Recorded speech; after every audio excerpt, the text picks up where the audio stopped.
We are here. Yes, we are here. Yes, we are here. Got my man Five-Man Rich with me. Bill Keys Fantasy Football League. What's going on with everybody? How you doing? This is supposed to be league member chat number 2.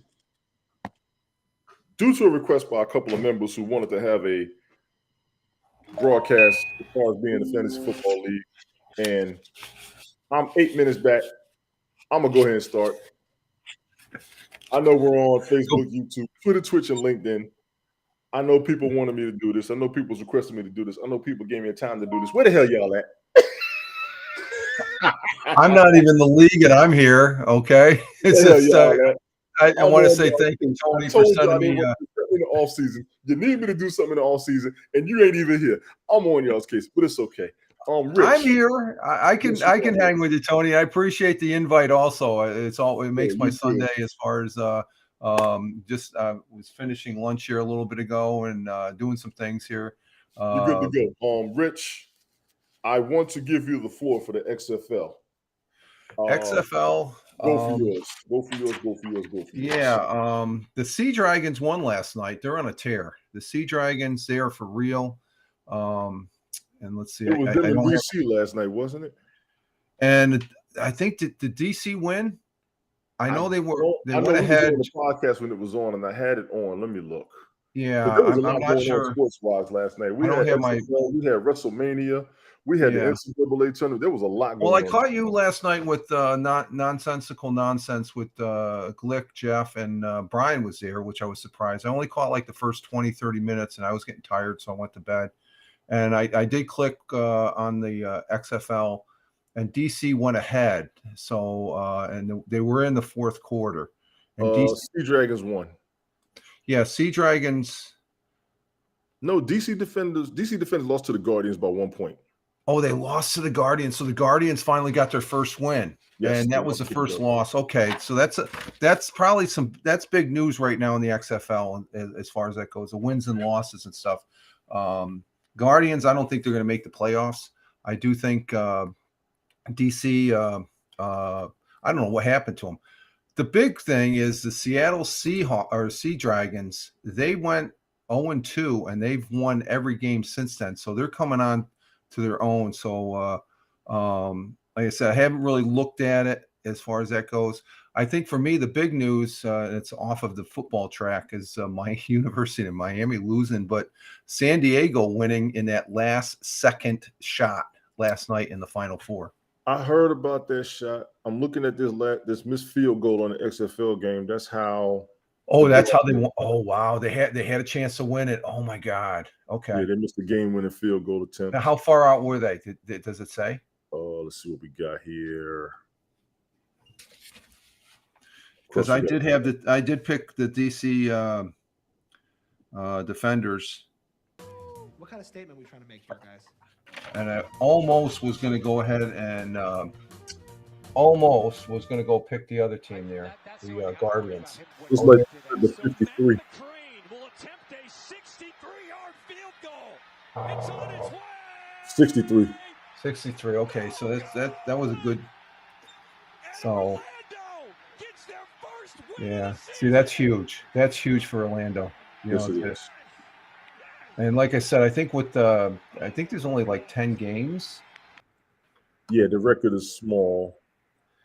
So I don't think the Guardians are going to make the playoffs, but they have the pleasure or the honor of saying, "Hey, we beat the undefeated team halfway through the season." Oh yeah, you got to have that storyline. You got to have that storyline. Here's the records of everybody in the XFL as of right now. DC is 6-1. They were undefeated, like you said. And Seattle Sea Dragons are 5-2, and they're going to make the playoffs, which is good. Oh yeah. Now the remaining games, there's a game. What is it? Seattle's on a 5-game win streak. So did the Vegas Vipers play last night against? Or was that a Sunday game? Oh, I got my notes all messed up. You're all right. I pulled it up for you. Yeah. Today we have St. Louis and Houston. Vegas played last night and won. Okay, they did win. Okay, so I did pick them. So I'm 2-1, and tomorrow the Sunday game I'm picking the Battlehawks over who are they playing? They're playing the Houston, and that's going to be a good game because those are two good teams. The Houston Roughnecks. Yes. I think that's Brian's team. He likes the Houston teams there. They're a good team, so that should be a good football game between those two. Absolutely. And as far as that goes, I should have stayed up and watched the rest of that game, but I was too damn tired last night and stuff. So, but I'm picking the St. Louis Battlehawks. That's my favorite team right now, and they probably will. They'll more than likely be in the playoffs, and it looks like the scheduling is going as such that when this is getting right towards the end into their playoffs and their championship, the USFL starts picking up after that. Looks like Orlando's the closest team to me, so I'm gonna have to be a homer and roll with them. Yeah, they are the closest. I would roll. Yeah, I mean everybody else is all over the place. Yeah. But there's been some good football. There has been some good football. I have no problem with their games whatsoever. I have no problem with it. If I watch like 15, 20 minutes, it's just like I more or less I look in the box scores after the games are played and stuff like that. As far as that goes with the sports, even with right now the Yankees are playing and stuff. They lost yesterday. They won their first game, but they lost yesterday. Hopefully they win today and take it. The Mets, I think they're 2-0. No, they lost one. Oh, did they lose one? Yeah, they might be 1-1. Did they win? So they won their opener, I believe, right? They won the opener. They lost the second game. I thought they won their second game, so they're 1-1 too, as far as also. And they had an issue with the opening game there with their the new rules, which I tweeted about. Yeah. So that might have been, they're 2-1 right now. Excuse me, 2-1. Oh, they are 2-1. Okay, so they had 3 games. Okay, so they're 1 game ahead of what the Yankees are playing the third game today. So because they played Thursday, Friday, and Saturday, where the Yankees were off and the Giants were off Friday. Gotcha. And stuff. They played, but the opening day, that's they had all teams. There was 15 games, 30 teams. Every team played. First time in quite a while they did that as far as for baseball. So the boys of summer are playing. They're out there playing the ball and stuff like that. Right.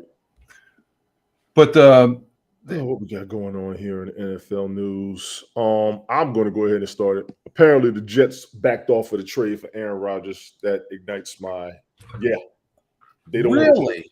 They don't want. I thought that was a done deal. Holy. They didn't want to deal with Green Bay. That's the last news that I saw. So where's Rodgers at? He's still with the Green Bay Packers? As of right now, yes, from what I'm seeing. Oh man, what the hell?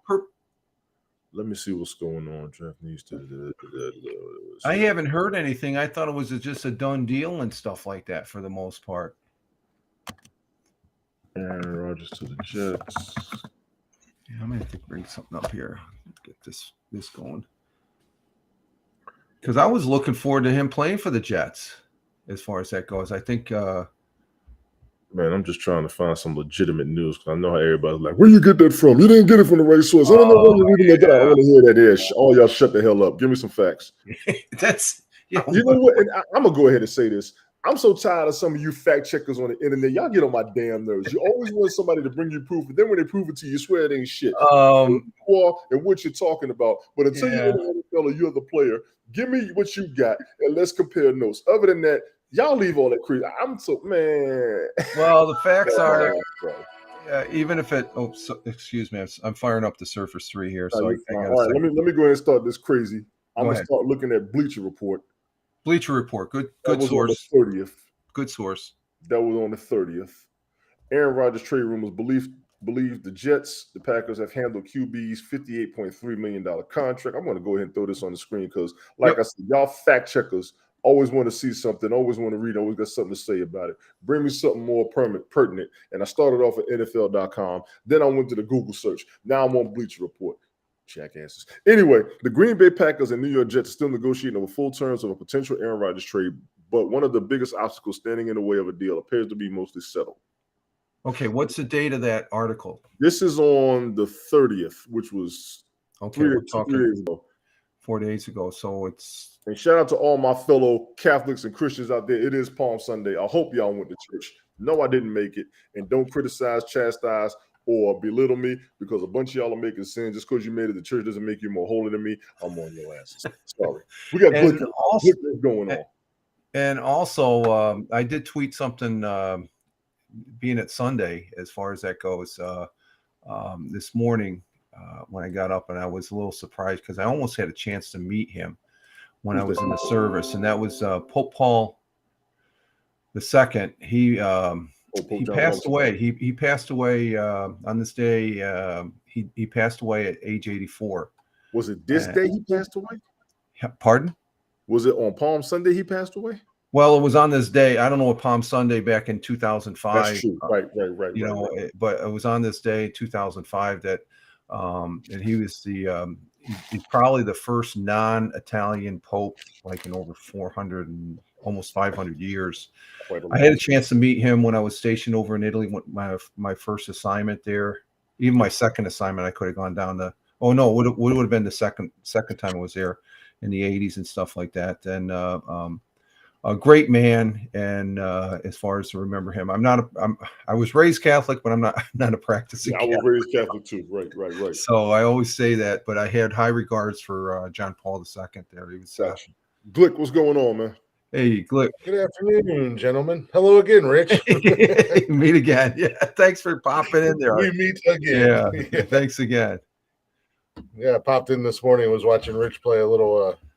What was that? Lord of the Rings. It's something I've been playing for 15 years, and I really enjoy it. If I get an hour's worth of play, I used to play that religiously. Like even when the missus, she was almost going to take the computer and throw it out the window. That's how much I was playing it and stuff when I first started. It's a really good game, and so I just casually play around with it now.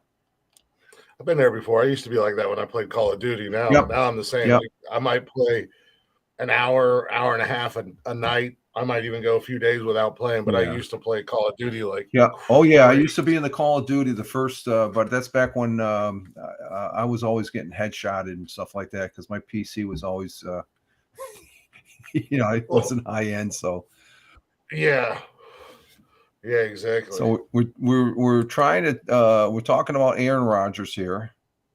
Okay, good. Yeah, I was hoping Tony was going to be talking about that today because I know we kind of briefly talked about it for a hot second last night. I didn't know that what exactly was going on. I knew that they were still going back and forth between the two teams. Right. What I'm seeing right now, as things stand, the Jets only have $9.9 million in available cap space, but Aaron Rodgers' contract is a 3-year, $150.8 million extension signed with the Packers in 2022.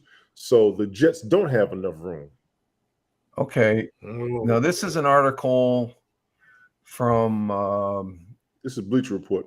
30 yeah, March. This is Gangrene Nation. Okay. And it says, while we await trade between the Jets and Packers to bring Aaron Rodgers to New York, Sports Illustrators Alberta Breer provided an update last week. So this is a week ago. So I'm not even gonna, it's a week old. I'm looking for current news. I am too. That if it's a week old, it's not current.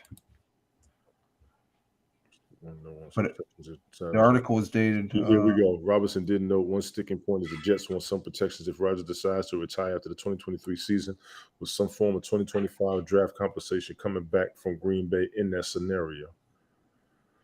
Whew. So what date is this? This is April 1st. CBS NFL. Lamar Jackson or Aaron Rodgers for reasons why Jets should bring in Raven star quarterback instead of the Packers. If they bring the Lord. So I didn't even know Lamar Jackson was on the Lamar Jackson was, I think he's a free agent. Uh-huh. And how did go ahead, Glick.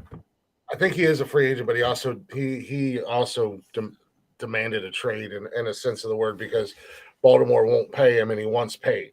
They want to keep slapping a franchise tag on him.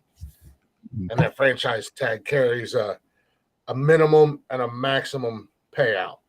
Right. And the New York Jets, they're painstakingly desperate to acquire a face of the franchise quarterback. They haven't had a franchise passer since Joe Namath. I disagree. Sort of true. I disagree with that. You would disagree? I will give Chad Pennington and Marcel. Yep. Okay. Yeah. I would agree with. Yeah. As QBs who took them to the playoffs with the squad and the coaches. As far as the face, Chad Pennington was excellent until he got injured. Mark Sanchez was excellent until he got cold, from what we've seen. And I'm going to give them their credit. After Joe Namath, like you said, I don't even know who was big on the 80s because everybody was watching everything else. Chad Pennington and Pennington and Sanchez were excellent to me. Pennington beat up on Peyton Manning in the playoffs, 40-0. I'll never forget that game. I'll never forget that game. So that's what I got on Aaron Rodgers. If you got anything, gentlemen, I'm listening.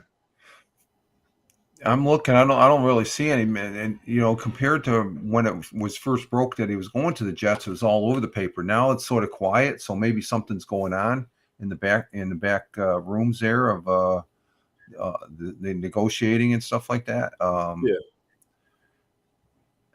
know Aaron Rodgers. He's not no spring chicken.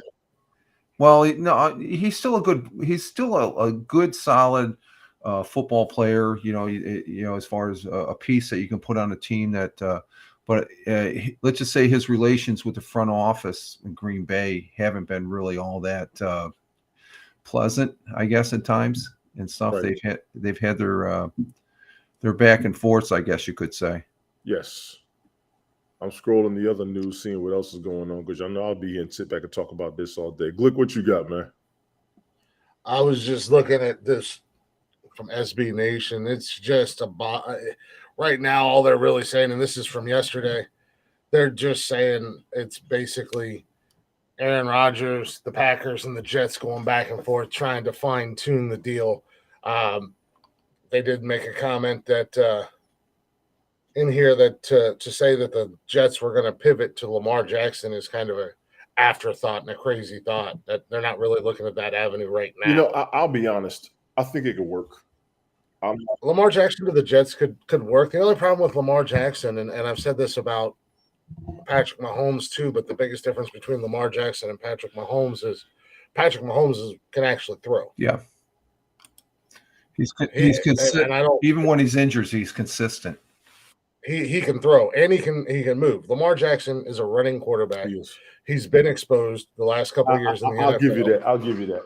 And if you get him out of the pocket, his only savior has been Mark Andrews, because he's not a deep threat. And they had Hollywood Brown a couple seasons ago, who was an absolute monster for Baltimore. Never got the ball enough. But he wasn't catching deep balls. He was making plays happen. He wasn't. I can't argue that. He was not getting the ball enough. So, I mean, Lamar Jackson to the Jets could be beneficial for you guys, or are you guys just going to have the same Lamar Jackson that Baltimore has? Because they win with him. They just don't win in the playoffs. Exactly. And he's had a couple injuries the last couple seasons. Is that going to be a factor in Lamar Jackson? We need somebody who's going to win in the playoffs.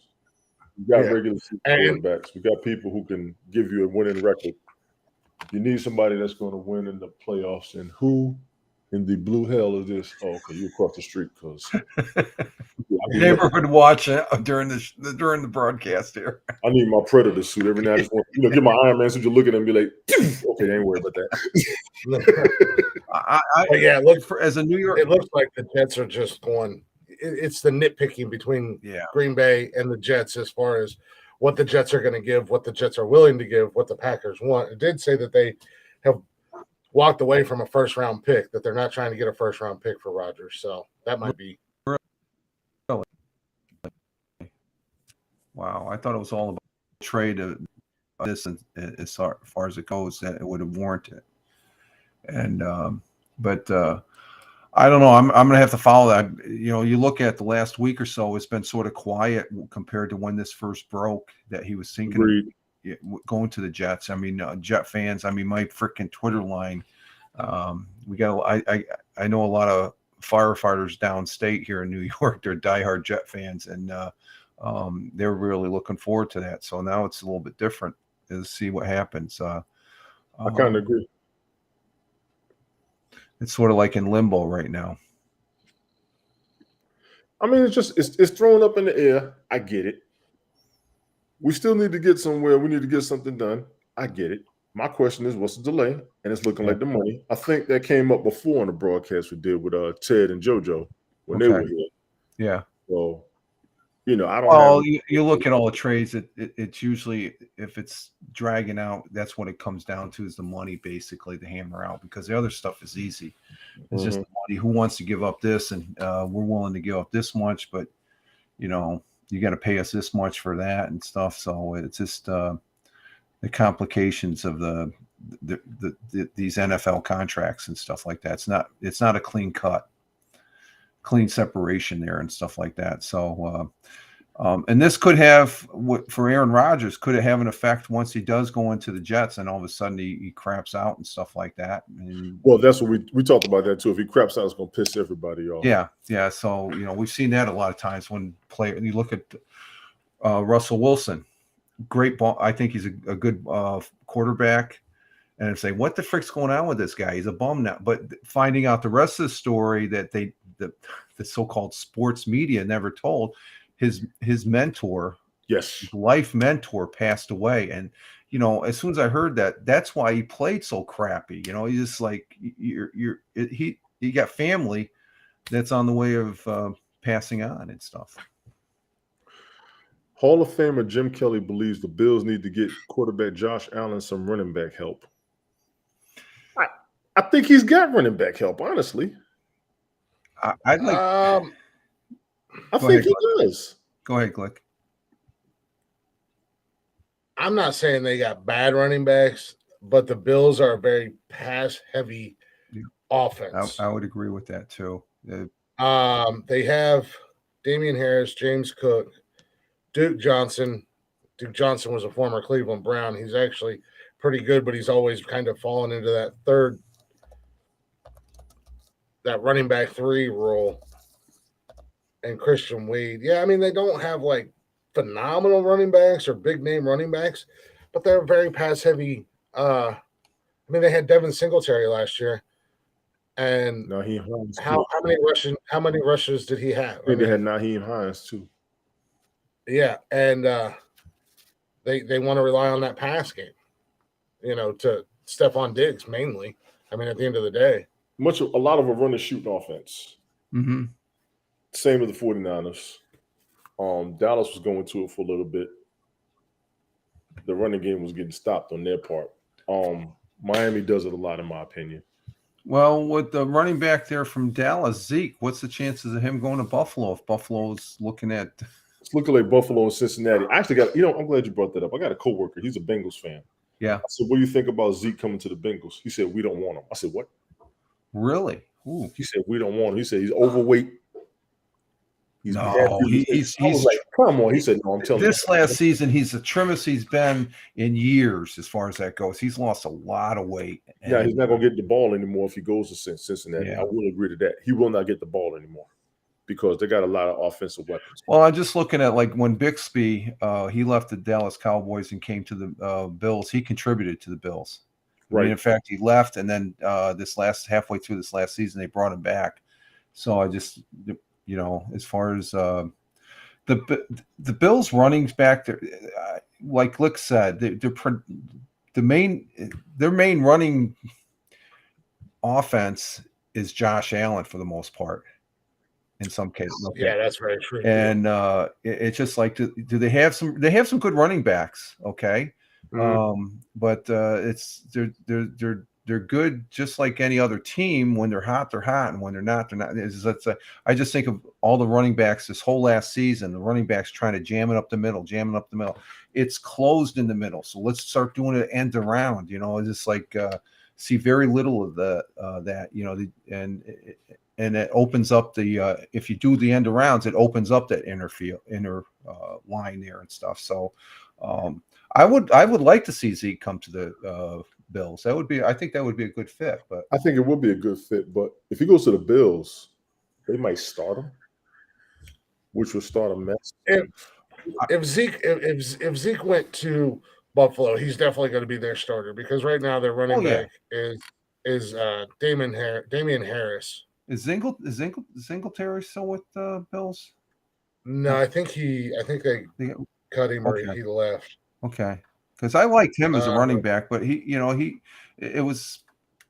wasn't. The passing game was dominating a dominating factor on the Bills. Oh yeah, I mean there was no doubt about that. And then they just picked up, and I think they got Gabe Davis now too. So that's gonna lend to their passing game as well. Which means the ball's going to be going everywhere again. Which is what it's done. Josh Allen runs around like a madman. And kind of like he's a running quarterback, surprisingly, his size and everything. And how many more years can he do that? Because you look at Lamar Jackson, he is a running quarterback and stuff, and then he got hurt. I think Josh is going to be okay. When's the last time he got hurt? Yeah, but this is it only takes one hit. Yeah, if he hasn't been hurt, he'll be fine. He is a big guy. Didn't he get injured this season? I don't remember if he got injured or not. But I mean, he's a very mobile guy. But I think the separation with Josh Allen and pretty much any other quarterback that's mobile like he is, the kid's got an arm on him for days, and he could be in a dead sprint and throw the ball 50 yards down the field into tight coverage and hit his man. But yeah, no, that running around stuff, it is going to catch up to him fast. It will catch up to him, yes. So that wear and tear, I don't care who you are, you're getting hit. Well, he wasn't getting hit a lot. Let's see what we got here. He had a boot on his leg December of 2021. That's a long time ago. Okay, so that was 2 years ago. Maybe I thought he missed like a game this year or something. Yeah. Nothing major, like a thumb sprain or something goofy. But so we got here. Where did Devin Singletary go? Because he was Singletary. He contributed, I think, pretty good with as far as the running game. But it just seemed like UCL injury late in week November 2022 was his last injury. Devin went to Houston. Houston's doing that's right. Revamping their entire team this offseason. They might be a hell of an improved team, maybe a Cinderella story this season. And I don't think they're going to be playoff bound, but to go from winning 3 games last year, I think they might be maybe just above 500 this year. Right. But hell, as we know, being below 500, depending upon your division. What's up, Helen? You could end up in the playoff. Yeah, you can. Hey, Helen. As we learned from last season with the NFC South. Right. I mean, they were all below 500. Yeah. And that last game between Tampa and Carolina decided who was going into the playoffs. Yeah, it did. So not even being funny. Yeah, it did. So just backing up a little bit about Aaron Rodgers here. Now, I'm not going to say it says Jets owner Woody Johnson, not the patient sort, but says team remains optimistic about Rodgers' move. That was on the 29th. So, it's up in the air as far as that goes. And you can't, unless you have some concrete things, they went back in the negotiating because Rodgers' move to New York in this article says will happen eventually. It just might take a bit of emotional fortitude on the part of the Jet faithful. Yes. We can all agree to that, yes. So it's just in limbo right now as far as that goes. Mm-hmm. Kind of what I was saying, touch on Houston real quick. Brian would probably appreciate this shout out. In this offseason, they've already got Dameon Pierce, amazing running back. I mean, anybody who followed fantasy football last year knew that as bad as that team was, that boy was racking up some fantasy points. He was highly ranked as a running back you should draft for your fantasy team in the preseason. Yes, he was. Now they have Devin Singletary, quote unquote, backing him up. Mm-hmm. Wide receivers, they got Robert Woods from LA or San Diego. Robert Woods, wide receiver? Yeah, wide receiver. Wasn't he with the Chargers or was it?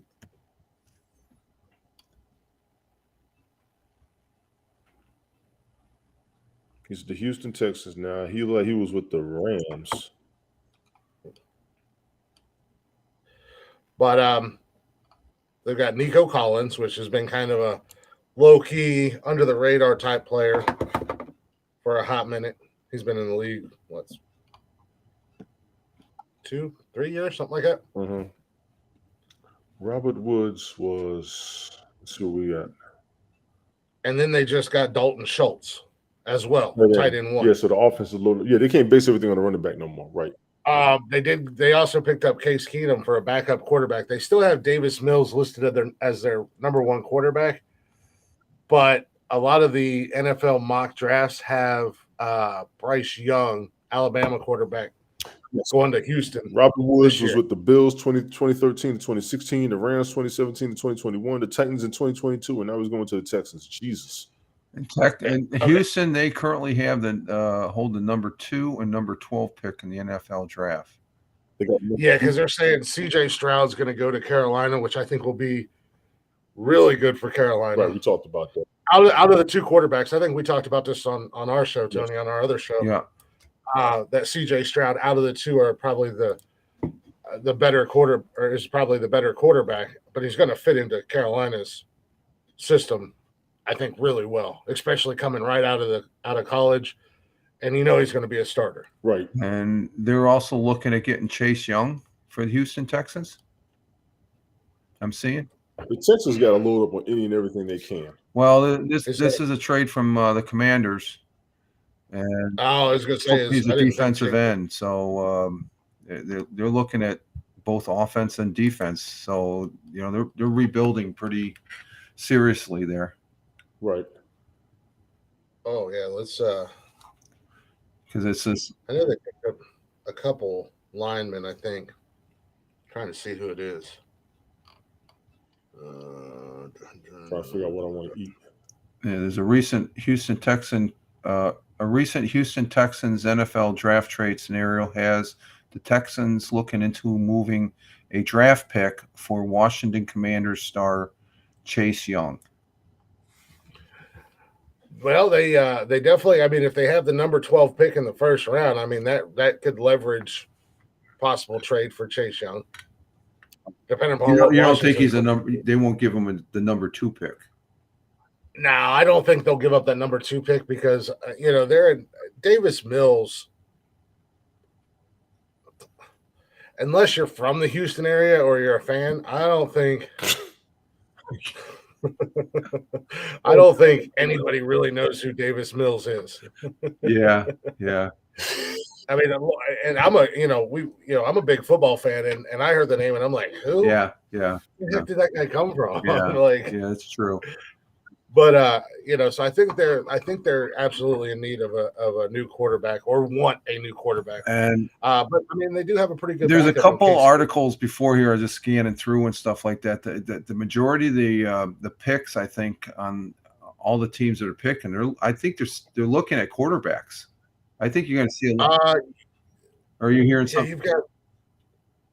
Oh, let me see here. The draft is actually right around. Yeah, it is. Yeah, I just saw something that we're talking about Aaron Rodgers and Lamar Jackson and Josh Allen and stuff like that. We may have a whole bunch of new quarterbacks coming in because I think there's going to be quite a few teams that. And there's a few teams. Yeah, because you got the kid from Tennessee that's going to be in the draft this year as well, Hooker, which whether you like Tennessee football or not, homeboy balled out last year. Right. I mean, he was an absolute monster. Tennessee was, outside of a upset, they were an absolute wrecking crew last year. Right. But yeah, so in the CBS NFL mock draft, they have Bryce Young going to the Bears, but the Bears traded to Carolina. The Bears actually did pretty good with their block. And then C.J. Stroud going to Houston. But I think it's flipped now. Right. Because Carolina gave up the farm to get that number 1 pick. Right. Farm, period. I don't know what they are going through a 100% reconstruction. And as much as it bothers me, it looks like it's going to fall into place. They got a whole new team. They truly have. Well, yeah, I mean, they've got a whole new team. They've got a whole new Everything. coaching staff almost. And here's a headline on the Bears Wire. How many starting jobs do Bears need to fill heading into the NFL draft? Agreed. So there's a lot of openings there for that statement there. Agreed. You know what's crazy was the Bears, despite what their record showed and having only 3 wins, I thought they had more wins than that. They played I good. tried to look at it. They were a much better team than what their record showed. I agree. Yeah, I watched them play. Yeah, they did play good and stuff. It just couldn't get it done. I agree. Yeah. So right now, the Panthers, like Tony just said, they just kind of revamped everything. We talked about this, I think Monday or last Monday, Tony. Their offensive weapons that they just got. Right now, they have quarterbacks Andy Dalton, Matt Corral. Mm-hmm. I don't know who Matt Corral is. There's a third one. I forgot his name. Jacob Eason. Yeah. Oh, Matt Corral's a rookie. He was a draft pick last year out of Ole Miss. Andy Dalton, the only thing I would tell him is don't throw as much. You got to pitch the ball. Every time he throws the ball, that's what happened to him in New Orleans. Every time he threw the ball, he picked his ass off.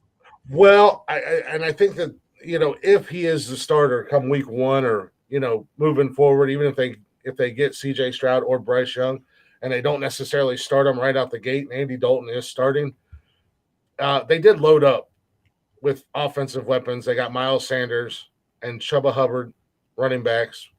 They did get Adam Thielen from Minnesota. Yes, they will be great in the running back. Now, they got DJ Chark. 2 drafts ago, they drafted a lot of receivers and a lot of offensive weapons. Yeah. Like I said, it's a brand new squad. Yeah, they got DJ Chark from Detroit, and then they got Hayden Hurst tight end. So, I mean, they've got some receiving weapons in Carolina now. I don't know what the hell they're doing, but they need to make that work. Well, here's another headline that's over on CBS NFL Draft 2023 sorting. This is the quarterback thing, sorting 14 teams by likelihood of taking a QB from the Panthers at number 1 to several wild cards.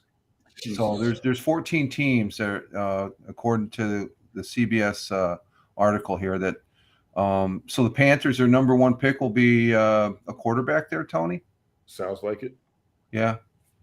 And did you mention who it was going to be? CJ Stroud out of Ohio State. Yes, looks like CJ Stroud. Stroud. Okay. I'll keep an eye on that then. Yeah, I think it'll be CJ Stroud out of Ohio State, okay. and then Bryce Young out of Alabama will go to Houston. Those will be your top 2 picks. I know there was rumors that Tampa Bay might be looking to get Hooker. Well, who else was supposed to go to Tampa Bay? They got somebody going there. Oh, they got Baker down there, but they just to back him up. I'm looking forward to seeing him play down there. Yeah. I'm really looking forward to it too. I mean, that's my guy. I still have my Baker jersey in the closet. I'll still rock it and represent and root. I cheer for Baker. That's my guy. Yeah. And I want to see him succeed, and I want to see him do well. We talked about that. I think he's a good guy that I think he might do something too. I really did. I think he showed some stuff what he's made of when he was with Carolina, and I think he could have stayed there at Carolina, but I don't know. I think so too. I think they were so at that time. I think Cam Newton was still on the roster. They had Sam Darnold and Baker Mayfield.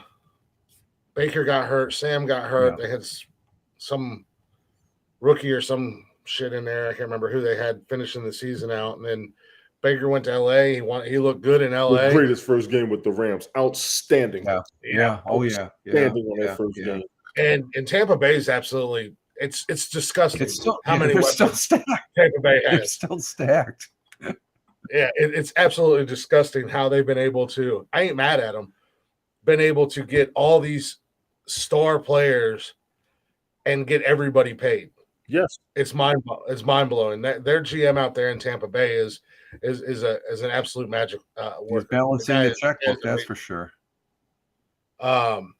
So it'll be interesting this year. I think once again this year, the NFC South will come down to Carolina and Tampa Bay, but with both teams having a improved record. Right. No shade at the Saints because they could very well be with Derek Carr coming in there and Michael Thomas saying he's going to come back and him being healthy. And God forbid if Alvin Kamara is able to play the whole season. Yeah, and nobody really knows what's going on with him right now. Let him come back clean with no problems. Oh, my God. Derek Carr needed – well, I'm not going to say he needed – he had an offense. I don't know why in the hell they weren't winning. But Derek Carr is a definitive plus for the Saints, in my opinion. And I see them maintaining what they had. I don't see them coming out any worse than where they were in the first place. Yeah. Gotcha. But I mean, they have Jamal Williams. That's who I thought. That they did get another running back with that to back up Alvin Kamara. They got Jamal Williams, and then they got Chris Olave, whatever, from Ohio State. I think he's going into his second year. He had a good season. Michael Thomas is back. He re-signed a deal.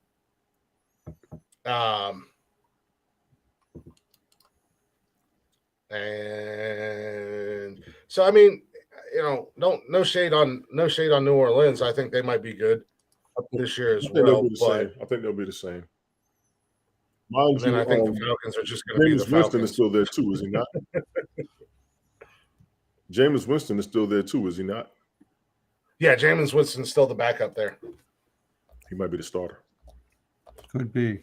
Yeah, he might be. I don't think he's going to start over Derek Carr. Not unless Derek Carr really starts playing bad, because you have to remember they had Taysom Hill starting over. That's who's going to be starting. Taysom Hill's probably going to be their primary quarterback. I don't know if he's still there. Where'd he go? I haven't heard him going anywhere. Where he go? New Orleans would be crazy to release him. Oh, absolutely. Let me see here. Pull up the roster. I didn't see him. It's not listed with the QBs. Oh, wow. They've got him listed as tight end 3. Tight end? He's a tight end and a quarterback. He does both. Well, yeah, his official position is tight end, but he plays both. He's a utility player. That guy's played tight end, wide receiver, quarterback, running back. He's a Swiss Army knife of a football player. You can put him on the field anywhere, and he does pretty well. I dare say he deserves top dollar. They've got Jarvis Landry still listed with the Saints, but he's not even in the top 5 wide receivers. He's just down there on the depth chart. Right. I'm scrolling through the news trying to see if there's any new updates. Well, just the biggest, like I said, when we started with Rodgers going to the Jets, that was big news just last month. Now it's like nothing. Well, it was a lot of hype, and that's what they did. They hyped all of us. Yeah, it's just sort of like this is indicating something's going. And then there's no real football news per se, given the fact that we're finishing up the Final Four there. That's that seems to be hot, and then the baseball starting is, of course, San Diego this State. past Thursday, and San Diego State on that bracket. I told everybody it's my long shot. Yeah, you're right. Yeah. I know my older brother's pissed because he wanted the University of Miami, but so it's going to be very interesting championship game, I guess, and stuff, and as far as that goes. Yeah, because I really think that San Diego really solidified themselves as a contender when they. And I watched a little bit of the Alabama game. They handled Alabama, #1 team in the country in basketball, with ease. Right. I mean, and they were pretty. I was kind of shocked. I thought Alabama was going to roll them, but it's very hard for #1 to make it all the way through. Ever since Duke and North Carolina. Oh yeah. After that, it was Arizona, Gonzaga. Yeah. When Gonzaga got knocked out, I said, "Okay, it's over now." Yeah. Arizona knew their chances of getting knocked out of there. Then you had Creighton was in there. Creighton, yep. Got Miami, okay, good. UConn, okay, cool. So let me take one of these favorites, and I decided to run with Gonzaga. Well, just the first round, Tony. I think more than with the upsets that were in that first round, it probably disrupted about 75 to 80% of the bracket. Oh, yes. That Arizona, that Arizona upset. Just, I told Tony we've talked about this before. This is the first year I didn't fill out a bracket. I didn't either. So much other crap going on, but I had a bunch of friends that did it, and there was some office polls at work and in a couple of my buildings, and they had the big bracket up on there and the picks. And after that Arizona upset, dude, the bracket was just basically just sat on fire because it was done. I mean, there was not much you could do.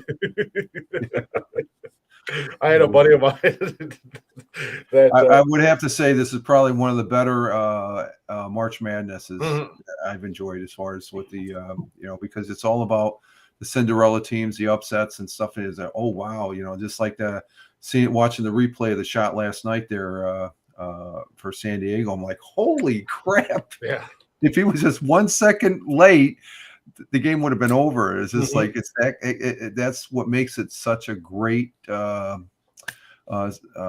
series to watch. It does. You never know what to expect on these brackets. I always tell people the hardest thing is to pick the long shot. Who's going to mess things up here and there? And let me show y'all my crazy bracket. I can show y'all real quick because I already knew better. I didn't really watch this season. I really didn't. I hadn't even really been watching ESPN a lot, so I knew I didn't stand a chance of hell. So now there was key games, but like I said, I watched this day and age where you don't really need to watch a game, but you get the gist of the game the next day because there's so much on it. And most people that I know that I used to do these brackets with, I know they're going to talk about me. The hell with y'all right now. I'm going to let me see if I can. I'm gonna put this on the full screen here. Yeah, I got on the full screen. What you have? So y'all can see the madness that I had up there. Oh wow! Those first couple of games, I think it was Virginia took me out the first game, and what was the other side? I forgot who it was. Virginia took me out on the first game, and somebody else did too. So you had Kentucky and Gonzaga. See, that's another one. Kentucky, they went out the second round. Yeah, I kind of knew they weren't going to make it. I kind of knew. Tennessee had a lot of hype. Memphis was supposed to get up in there. I did hear about Memphis, so they had my attention for a little bit. I did have Kentucky running through, but they got wiped out. Like, no, Memphis ain't going to make it. Once you get to and I think you see that Verizon commercial there. They had the players, the Kentucky mascot. Maybe that was one of their picks because they thought they was going to go all the way, and they got taken out. So the commercials were like, "Hey, that team's out already." So a lot of people, and a lot of people had Gonzaga running for national championship like me. We all got taken out. So all of y'all out there talking, my bracket look just like yours. Forget you. Forget you. I did want to run Michigan State a little bit. That's true. Kansas State, I thought about them sneaking in there. Duke gave them a shot just in case they would have made it. Just in case. When I watch Duke, it doesn't seem the same. Well, without the coach, of course not. Duke and North Carolina, they don't have the old school coaches now. Dean Smith and Mike Krzyzewski. Those are I love because they were almost as entertaining watching them as far as playing the chess pieces and stuff like that is to win the game and stuff. So you got to see who's the new one. And Memphis, I think that's Penny Hardaway, isn't it? Isn't he coaching down there? Last time I remember, he was somewhere. Yeah. Auburn's coach used to be the coach of Tennessee, I believe. What's the name? A lot of these coaches I don't know from the old days. Yeah, here. one of the names for the Spurs to coach Alabama for a minute, I believe it was. So now we just got it's open season. Like I said, I'm getting too old for this. You youngsters, y'all got this. I can only watch so much. A man can only watch so much ESPN in a month. Let me be clear. And I learned that when I was unemployed. After about 3 weeks, I said, "Okay, it's time to get out the house." Well, thankfully today, too, in today's age, you have so many different. You not only have ESPN, but you got Fox Sports, you got NFL. Oh yeah. Fox Sports handles a lot of different sports as well outside of your major four. Coming up with the USFL, they're the primary broadcaster for the USFL. Yes, they are. NBC Sports has their own channel now, so they cover. So I mean, when we were coming up and watching it, we only had ESPN. Now there's so many different platforms out there, and I mean, I think Tony, Glick, I caught the last night's broadcast about the first tournament. I think Tony was saying something about he loves Peacock with the wrestling. I was watching it, and Peacock was fine until they decided they want to charge for WrestleMania. We used to do it. They charge you on Peacock? Yeah, they're charging it now. It used to be able to I think you have to actually have a member, even though you got it free with your cable. Because I went out last night after we got done with the show, and I kicked on Peacock because there's a show that Nikki and I watch. It's called Buried in the Backyard. It's a true crime show. Okay. Amazing show. And I caught the tail end of last night's WrestleMania, and I'm like, what the hell is Tony talking about he has to pay for it? Because I have the Peacock upgrade to premium, which it might be in the area. I'll have to say, Tony, like it might be the area because there's some things I hear is on Peacock, and it takes me to it might be the region you're in. Their gear, because I have gone to that where you need the paid version. So since when is Peacock paid? Yeah, it's like $5 a month for Peacock. It's not bad. It's not bad. And there's a lot of good stuff on Peacock. I like the Peacock streaming network. Last year they were debuting movies. They still are. Yeah, they still are. I mean, Megan was that came out a couple of years ago. Watch that movie. That was a good movie. Yeah, Megan was still on Prime, and you had to pay for it. It was on Peacock for free. There you go. Oh, okay, yeah. Peacock reeled them in. Let me tell you, Peacock and Pluto are real. See, Pluto got them Star Trek marathons. I'm over there watching. Yep. Oh, it's game over for 10. Yeah, I got Next Generation on one channel, DS9 on the other, the original series sometimes, and now I got Voyager marathons. I don't Species 8472. All like this. Oh, I forgot about this. I don't know if you got to watch WrestleMania or if you heard anything about WrestleMania or if you plan on watching it. What happened? I'm gonna watch the replay with Cash. I just seen the last match. The main event last night was Sami Zayn and KO versus the Usos. Is that the new tag team? Usos are, I saw something in the news. There's a new tag team or something like that. Sami Zayn and KO beat the brakes off the Usos, and they're the new tag team champs. Fucking Sami Zayn hit Jey Uso with 3 of his Kahlua kicks in a row. Wow. I was like, damn. So, but I plan on watching it this week. I'll watch the WrestleMania replay with Cash this week because unfortunately the kids aren't here on the weekends. And Cash is my wrestling buddy, so we watch all the wrestling. Oh, that's one thing I have not watched in years, WrestleMania and stuff like that. I bet a long time ago when I was stationed out, I went to an event in there in Wichita with a bunch of firefighters and stuff like that. I used to watch it. The last time I watched, I think the Undertaker was still prominent in the. It's before all this. I mean, it's exploded now. I mean, it's mind-boggling. You got there's 3 or 4 different leagues out there. He is begging people to let him retire because they will not let him retire. Oh, he's finally officially retired. Yeah, I know. From the ring. I mean, he still pops up and does cameos and stuff from here, but he doesn't wrestle. Cameos and stuff like that. Yeah. But as far as the wrestlers now, I'm looking, I'm like, I think the wrestlers now, they're probably more athletic than they were back in the day. Absolutely. Absolutely. As far as I don't think they're juiced up on the steroids as much as the other ones were back in the day, as far as that goes. Well, they've got some pretty strict rules about enhancement drugs and stuff like that. So, I mean, there's a lot of guys who have been suspended, fired, this, that, and the other thing. Not saying there's not anybody out there, but yeah, the guys are definitely a lot more athletic and entertaining today than what they used to be. There's more maneuvers, but I said this about the AEW and NXT a few years ago. I noticed a lot of them were landing on their necks. I found that to be dangerous. They always had a new move, always landing safely to have an enduring career. You always want a for-the-moment maneuver, which is going to be the oohs and the ahs, shits from the audience. But I don't want none of these dudes killing themselves. They were literally landing on their necks about 3 years ago. I was like, okay, this ain't good.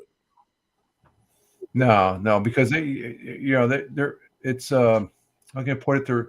They're doing controlled like a controlled crash almost. You have to. My man from the Street Profits, he did a move where he jumped over the top rope to land on the guy. He landed flat on his back on the floor. Yeah. I was like, come on, y'all. I mean, They never had that back in the Hulk Hogan days and stuff like that. Well, no, maybe there was a couple constructed. there was a couple individuals that would do that and stuff like that, but it was very unique. Now it's like Mick Foley was the most I see about the closest I get to the WrestleMania is watching the commercials, and I'm like, whoa, look at these people. They're freaking they're it's just unreal and stuff. Mick Foley and there is a when he told the Undertaker to throw him off the top of that cage, and the Undertaker said, "You really want me to do this?" Yeah, just throw me. He said when he threw him off, he said, "I thought he was dead." Yeah, because that wasn't planned. That was just Mick Foley being Mick Foley and improvising, and it was just like it's wild to hear some of these stories. You listen, A&E has been doing a really cool thing lately with the biography, and they've gotten behind wrestlers, and they're doing all these old school wrestlers. Biography is awesome.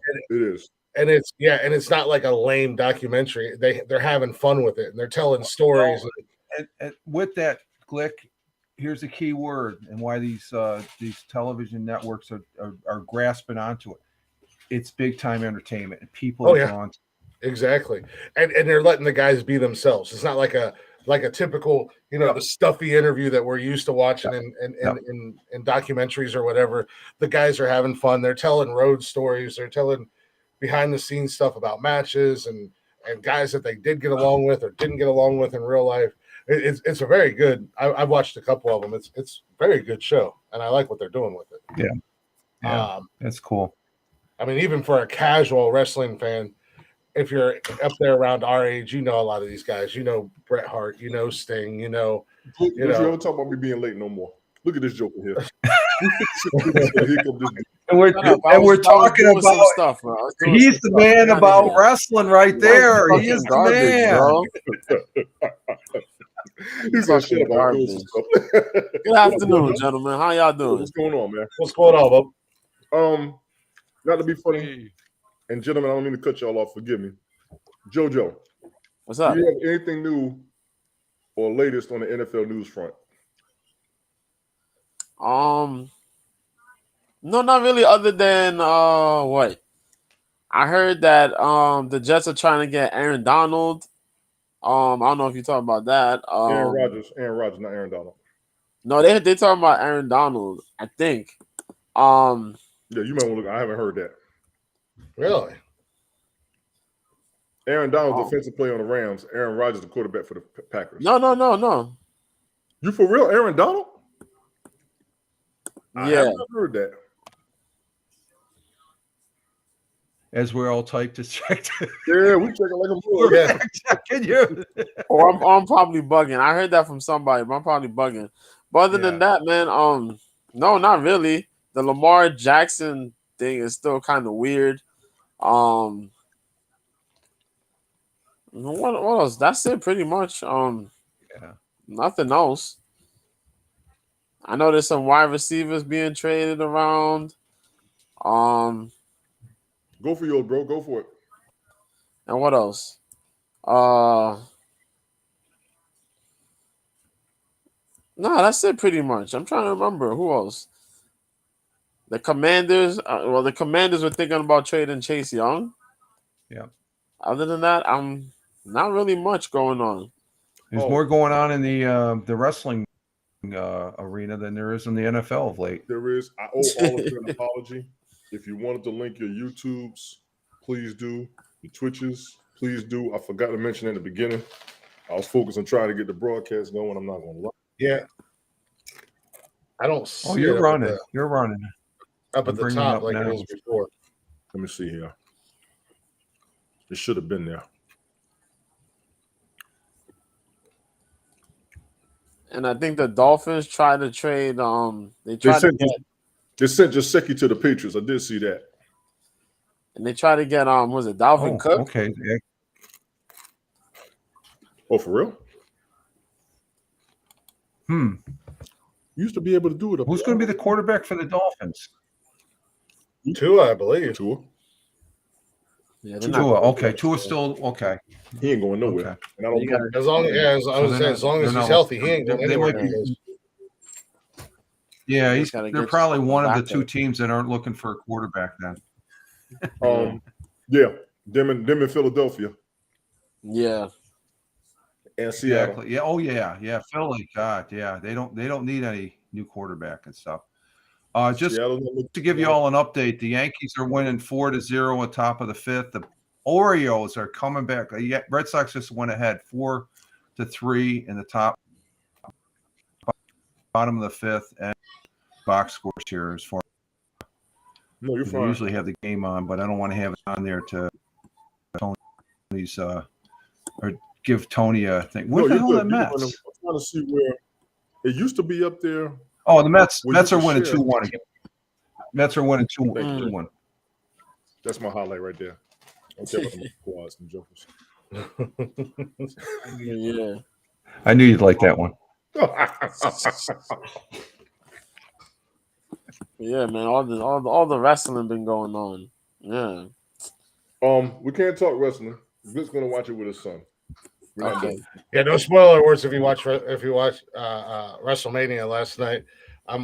My son's not with me on the weekend, so we usually catch up on the pay-per-views. Oh, okay. The following week. Oh, you didn't watch it last night? I'm sorry, Glick. I'm sorry. Yeah. Oh no, you're good. No, you're fine. I only seen the one match, and that was just because when we got done with the show and I went out there and turned Peacock on, it was as soon as you turned Peacock on, it was like boom, we're taking you to WrestleMania whether you like it or not. Yeah. And I was like, okay, I'll just watch into this match. But yeah, it was wild. It was wild, but that's all I'll leave it at then. I also want to and I do want to divert a little bit. Forgive me, Rich. And you did it on purpose. I know you did. I know you. What's that? The 2 years live stream. You talked about Prism and you talked about another app on your Friday broadcast. Can you elaborate on those, please? Oh, Rumble? Not Rumble and not Clapper. Somebody Kick to the previous platform. Kick. It is a kick similar to Twitch. You said something about a new one that's similar to the previous platform, and I might want to keep my eyes on it. Oh, I was just saying Kick. I got a feeling that, they're doing some stuff right now that what's going to make them different than Twitch is to bring up the aspect that they can do what we're doing here with Restream, bring 4 people up.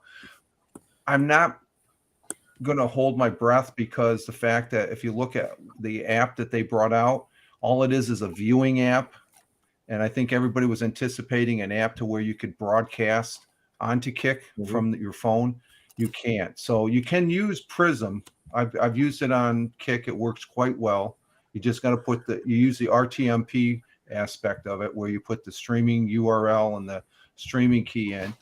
I've also used Prism, and I never had it. I'm very stingy about putting apps on my phone, and I've got it on my phone now because I can broadcast to Kick, and I can also broadcast to another platform I'm on, Rumble Videos, which is similar to YouTube. And but the only thing about Rumble is the URL stream. The stream URL and the stream key always changes on each broadcast, so you got to change that. The stream gets a little changes. Those things are really long. That is big. The stream key, not the invite code. The stream key changes whenever you broadcast. I think that's kind of big. Yeah, that's sort of it makes it a little. I don't, because on Twitch you just keep your original URL, stream link and your stream key. You make sure it's and if it gets compromised, you just generate another one and stuff like that. Exactly. But there's different aspects. Link or Kick, it's okay. I put it ahead of in the scale of all the live streaming. I put it ahead of Vocal. Vocal, I'm not even touching anymore because I'll much rather go on Kick. I need to be on Rumble more because I'm starting to see something when you upload a video there just for viewing. I put it on YouTube and Rumble for replay. I don't get that many views, which I'm not about the numbers, but it's an interesting thing that when I'm broadcasting, like yesterday, I had over 200 views on the broadcast. I'm going, where the hell did this come from? Good. Nobody knows me for squat over here. Good. But the thing of it is, the Rumble CEO, he was bouncing around all day yesterday, and I think he was throwing some love to people that I saw as far as boosting up their views or something like that. So Rumble's a pretty good platform. I still say that these platforms right here that you're using right now, Tony, Restream is a great platform. I'm going to roll with this one. EVMux. We're going to get on that. Yeah, EVMux, I think that's a good platform too, because the replays on it, like we talked about before coming on, it's stellar. You're at 1080p. Yes. And I think these two platforms, the Restream, StreamYards, and EVMux, I think they work better than OBS to get a basic broadcast out. Right. I'm good with it. All right, JoJo. Yeah. Go for yours, kid. Go for yours.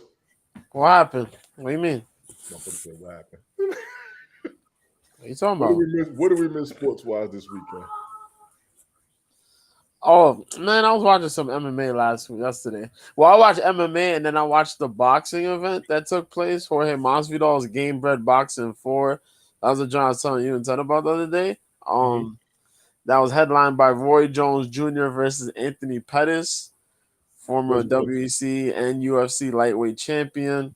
Was it worth it? That's all I want to know. Was it worth it? For the majority of the card was actually pretty good, man.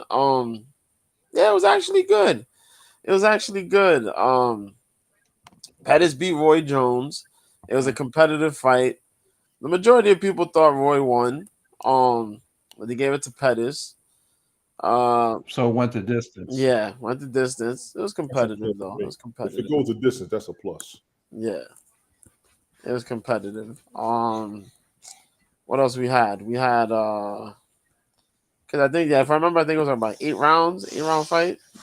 Yeah. So we had former UFC light heavyweight champion. What's good, Info Man? Huh? Information Man is in the building. What's going on? Oh, what's up, Info? What's happening? He's got a broadcast coming on later tonight. He's normally up on Sunday evenings. Yeah. He's up a lot of nights. Information Man, I do try to catch as many of your broadcasts as possible. I see what you're doing. I love what you're doing. Like I told you last time, yes, I'm still waiting. I'm trying to keep my cool. I ain't gonna lie. I was so close. Listen, you had me researching comedians. I just want to let you know, all right? I can't wait. Oh my God. Man, we kicked up. Listen, that broadcast went so hard. It went so hard with those comedians, man. We had a good time. On that one. Everybody said at the end they was enjoying themselves. I know they're waiting for it. Yeah, he got kick-ass broadcast. I also want to throw out there, and I apologize, JoJo. No problem. Today is Brother Shannon's birthday. Big ups to Brother Shannon. Freedom. Big ups to him for real. I miss all of us who used to live stream together. I'm not going to stop saying it, damn it. Y'all, Word. We got to do this, damn it. We all over the place. There's too many of us out here. What are we doing? For real. Where is Brother Shannon nowadays? Brother Shannon's been on YouTube a lot. I see him on YouTube. He'll do his broadcast. He does a lot of the local politics. He does keep his eyes on the news the same way Information Man does. But he really focuses more on his local politics and what's going on. He's also calling out craziness. I try to catch them. A lot of times, if I'm working on the daytime, I can't catch. I try to catch the replays like I do with Rich. If I'm not up in the morning, I catch the replay on YouTube. All of us are live streaming every damn where, and all of us can see each other. I don't know what the hell we doing. Yeah, go ahead, Rich.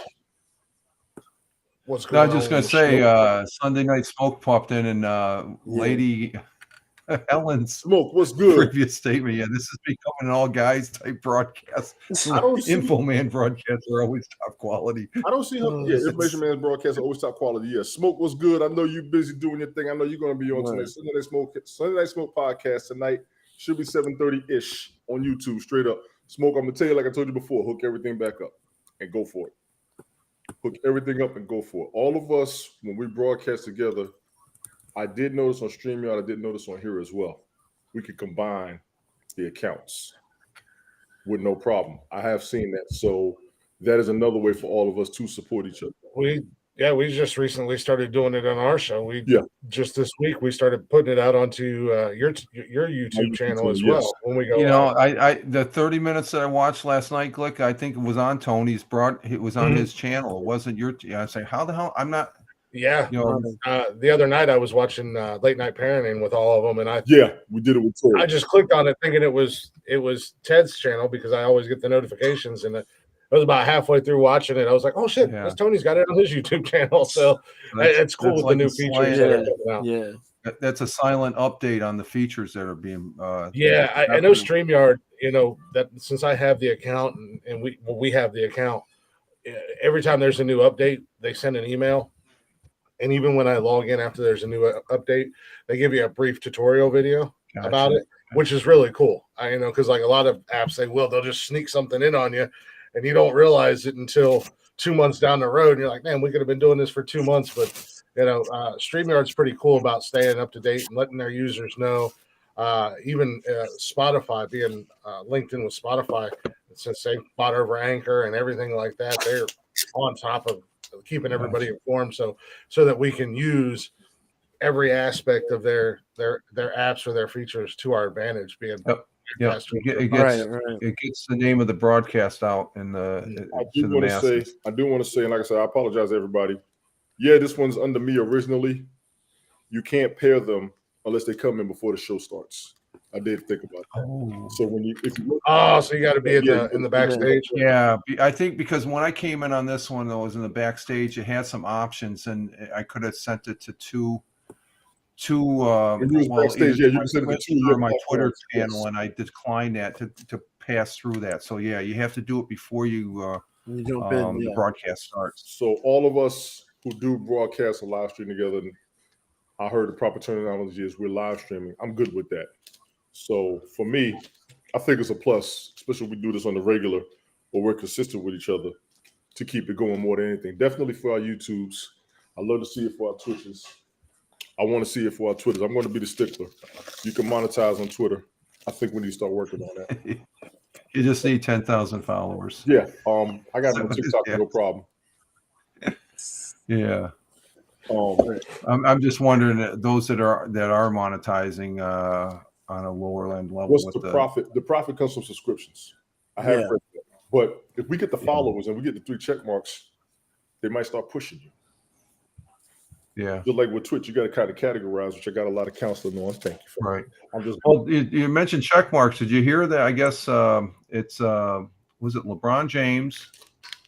Who's the other prominent sports figure that they said, no, we're not going to pay the $5? They're not going to pay for it. Ice-T did it. Ice-T said, I'm not paying $5. You're crazy. Yeah. They've been there already. We know who we are. We know who the real accounts are. Yeah. It's for those of us who've been there for about 8-9 years. I think I've been on Twitter, 12 years? Yeah. And I just started it because Facebook went down one day. I'm barely on there, but it helps now. Yeah. It helps now. I think it was Mahomes there that just a recent article I saw the other day. Yeah. I mean, why are you going to pay for it when you can do it for free? Everybody's everywhere. The bad part is a bunch of people trying to make yourself make money. If you're doing that, you're showing that you're trying to make money off of yourself. I don't blame you. Yeah. Yeah. Well, just like with LeBron, he's got $1 billion. I guess an extra $5 will help him in the long run, right? I mean, it's a run-off. Whatever you pay for It's a run-off. I remember back in the Blab days, they had the check mark and stuff. And we started putting like a little check mark in our names and stuff like that. And when I left Blab and I went to Vocal, the first version of Vocal, I had people, how did you get certified? How did you get certified so quickly and stuff like that? It says, I just put the check mark in there myself. Yeah, a lot of people just threw that. They went to their emojis or whatever and threw the check mark in there. But I mean, you can get verified. What is it, like $15 a month or something like that on Twitch and Instagram or whatever? Yeah, I think it is. Yeah. If you want to pay for it. Yeah. But it's all how you want to work your brand and stuff like that. Scared folks, Rich. You want to know how you can be certified and verified? How about you verify your email and your phone number? Duh. They were doing that in the first place, remember? Get the two-factor authentication. Well, I have yet to give you my phone number on your Twitch account. Oh, yeah. Well, I had to do that to get mine situated. It was ridiculous. Yeah. It was ridiculous, that craziness. And Helen says it's a running joke. I take it. Okay, all the Blab people on Haps had a green check. Okay, so you know what I'm talking about, Helen. Yeah, the green check mark. Yeah. When I went to Vocal, I had all these people. How did you get that? How did you get that? I put it in there myself. They go, just throw it in there. I mean, it's crazy to me. A lot of people, what I'm seeing, They won't verify the account for one reason or another. It's not so much about giving your personal information out. Some of them out there ain't properly registered, or I think it was the prepaid phones. Some don't have email addresses. I understand not giving out your personal information. I fully understand that. And I don't ever want anybody to think I'm dissing you for not giving your personal information. No, don't tell nobody nothing on the internet shit. There's too many stalkers, too many predators. People are trying to hide and protect themselves. I got that. But you can't complain about the system when they're trying to verify people, and we want the bots gone. We want the fake accounts gone. I don't think you'll ever get rid of the bots, though, Tony. I really think, and they can't. You won't. They can't. Bro. Because there's people on Twitch that use bots to be able to function, like our good friend Randy W. Horton. He's always playing around the good bots, I guess. That they do things that they're in the background and stuff like that. But when we speak of bots, it's more than likely it's the freaking trolls that come in and stuff like that. I told these son of bitches no mushrooms. It was the DoorDash guy. He sprinkled them in there. He put companies that's their whole purpose is that they create bots on these social media sites. Well, they're good for numbers and they're good for monitoring. I don't have a problem with the monitoring. But a lot of times, you know what? Bots is the wrong word. I got a problem with trolls. A lot of times you're not gonna, especially like on TikTok, and they're working on getting rid of them.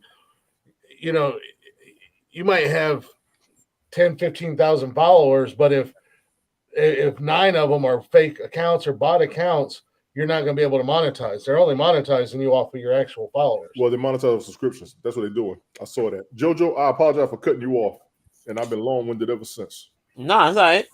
It's all right. There's nothing else really much to really speak on it, man. We talked about Pettis, Roy Jones. Pettis beat Roy Jones. Vitor Belfort beat Jacare Souza. Souza was a long-time title contender. There was a lot of MMA guys that was on this card, pretty much. Some bare knuckle boxing people, some MMA people. Jose Aldo fought Jeremy Stevens to a majority draw.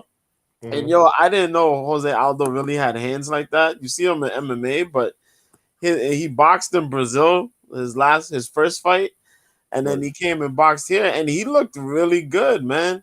Jose is about 35, 36, and he's had a long historic MMA career, but he can really box. He boxed really well. He works real good behind his jab and knows how to mix up the head shots with the body shots.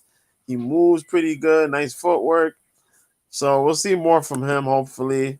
Then there was a couple of other fights on here, some TKOs, some decisions, 2 ladies fights.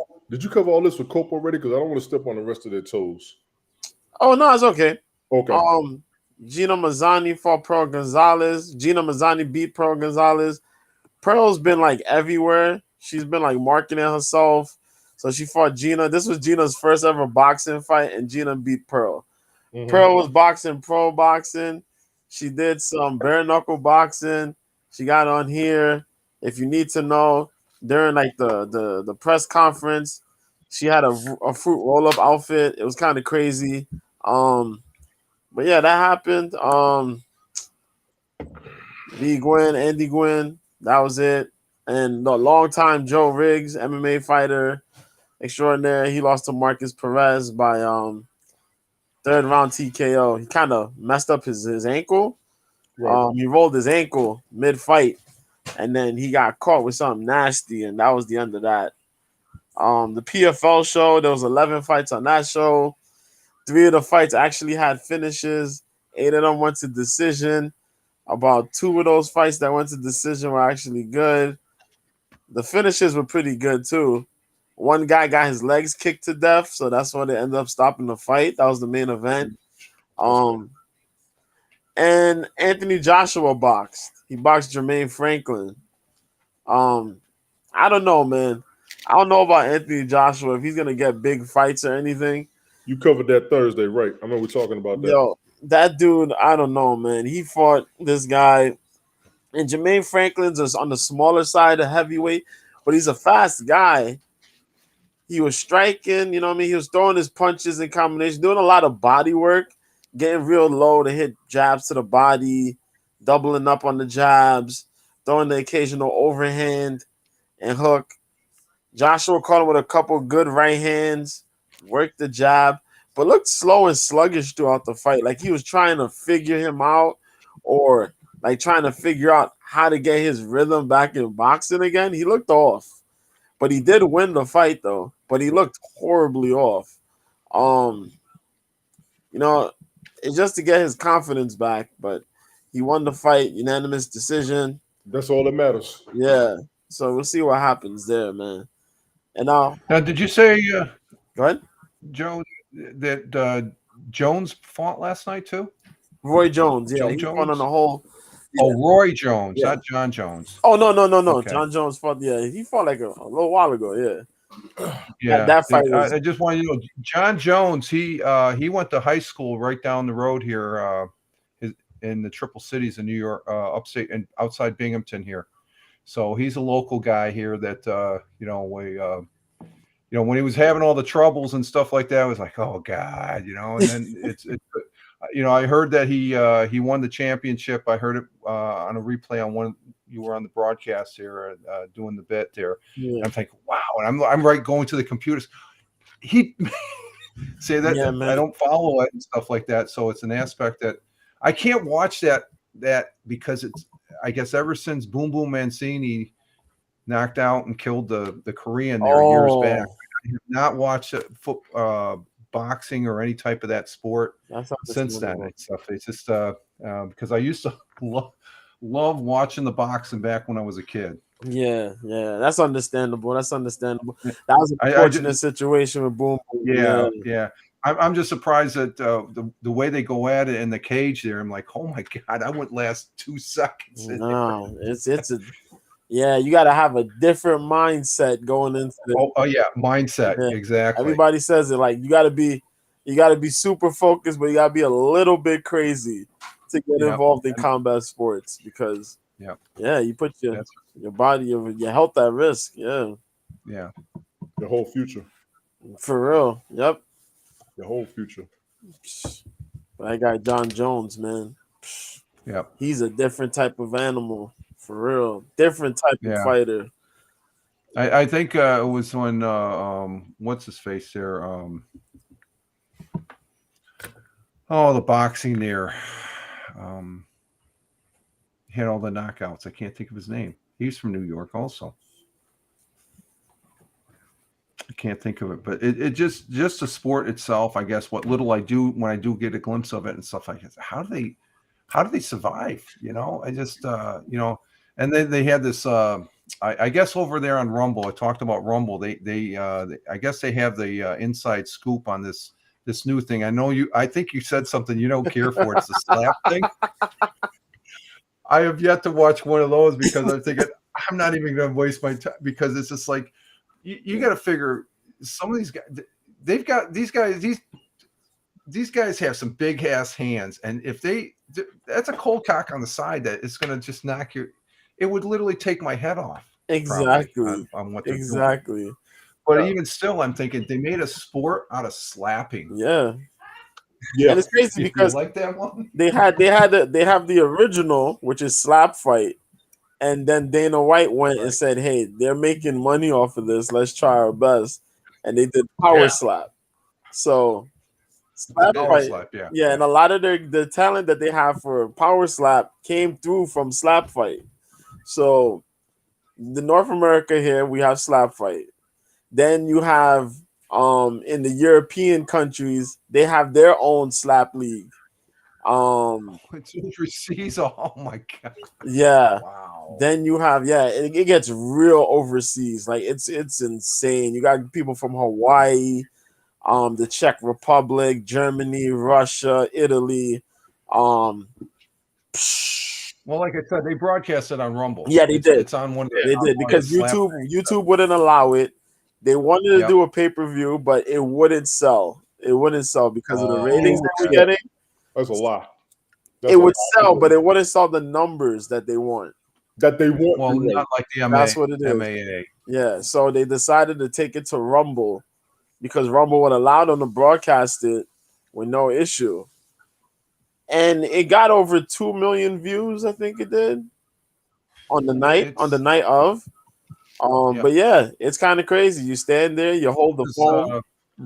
I think in the last week or so, I don't know if it was YouTube or something like that, but Rumble got a little offended. There was another platform that was trying to take that away from us. So no, we're exclusive.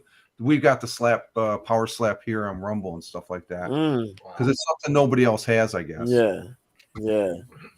They put a lot of marketing behind that thing, man. I haven't seen. Do you watch it at all? I haven't seen a whole lot of those, but I've seen some of the clips.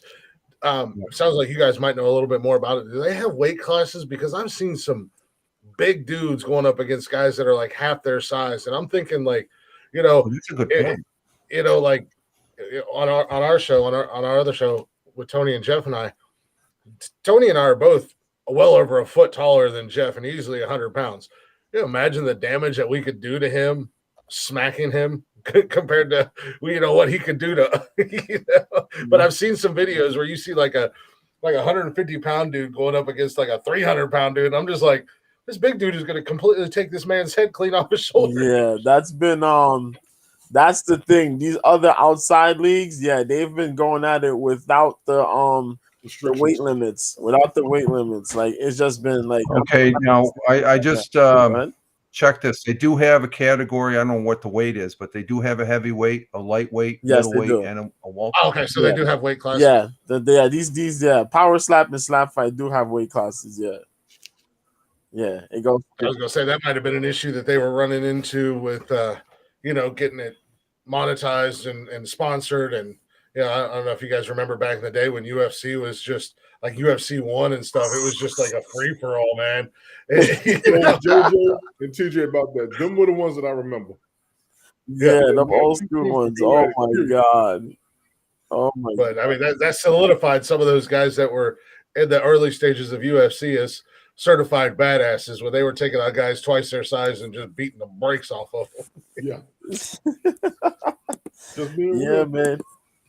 I remember they had an event that they had to stop the violence and use open hand shots and to the face, because if they had in any way thrown punches, they were gonna get shut down by the government. Yeah. Oh, wow. I remember that. Yeah, that was in the early stages. Yeah. Yeah. Well, I remember the early stages of UFC. They struggled a lot with getting, their licenses and getting it regulated and being able to go to places like Vegas or Jersey and stuff like that, just because they weren't like a sanctioned. You got to get sanctioned. Fighting I agree. company. You got to get that was the big problem. And they fought hard to get their to get their licenses and stuff like that. And you got to credit Dana White to a lot of that, because he did a lot of stuff to really solidify the UFC to what it is today. Yeah, because the old owners, they did a horrible job with it.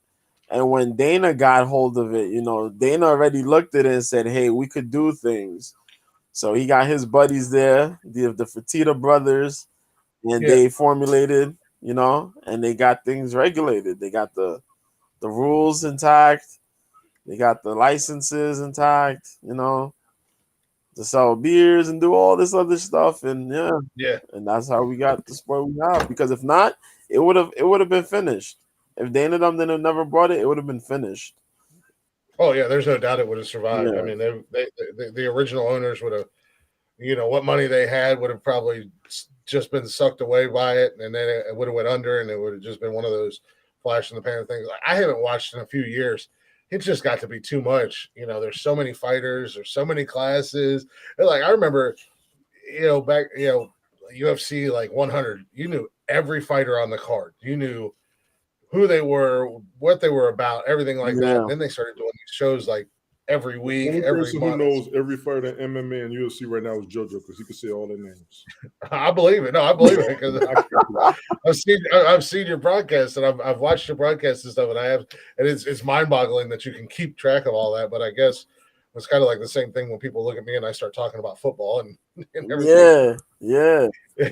And it's wild, because I tell people, just like how you talk about, like, sport like football and basketball and stuff like that.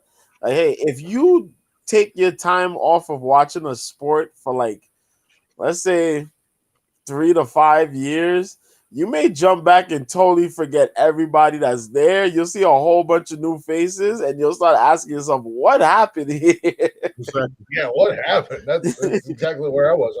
I think I stopped watching about 2 or 3 years ago. Not like completely stop. I just kind of half-ass keep an eye out, and if I hear a name of somebody that I recognize or something, I'm like, "Oh, let me check that out real quick." You know? Yeah. But, yeah. Okay, I'm looking at how legit is Barstool Sports? Is that pretty good? Yeah. Oh, yeah. They're like one of the top Okay, tier. so this is breaking news, and I'm first reading this. I'm thinking it's a freaking joke because for it. When I watched Chris Rock's thing on Netflix, it was Selective Rage, I guess he called it, which is a great piece. If you haven't seen it, it's a good piece. Yeah. This is breaking news. I'm seeing from 4/1, which is yesterday, 4/20. Will Smith joining Power Slap. April Fools. That's gotta be a comedy thing. It's probably this is on Barstool Sports. It's probably an April joking though. Rich, huh? Rich, what was yesterday? April Fool's Day. Oh God, that is funny though.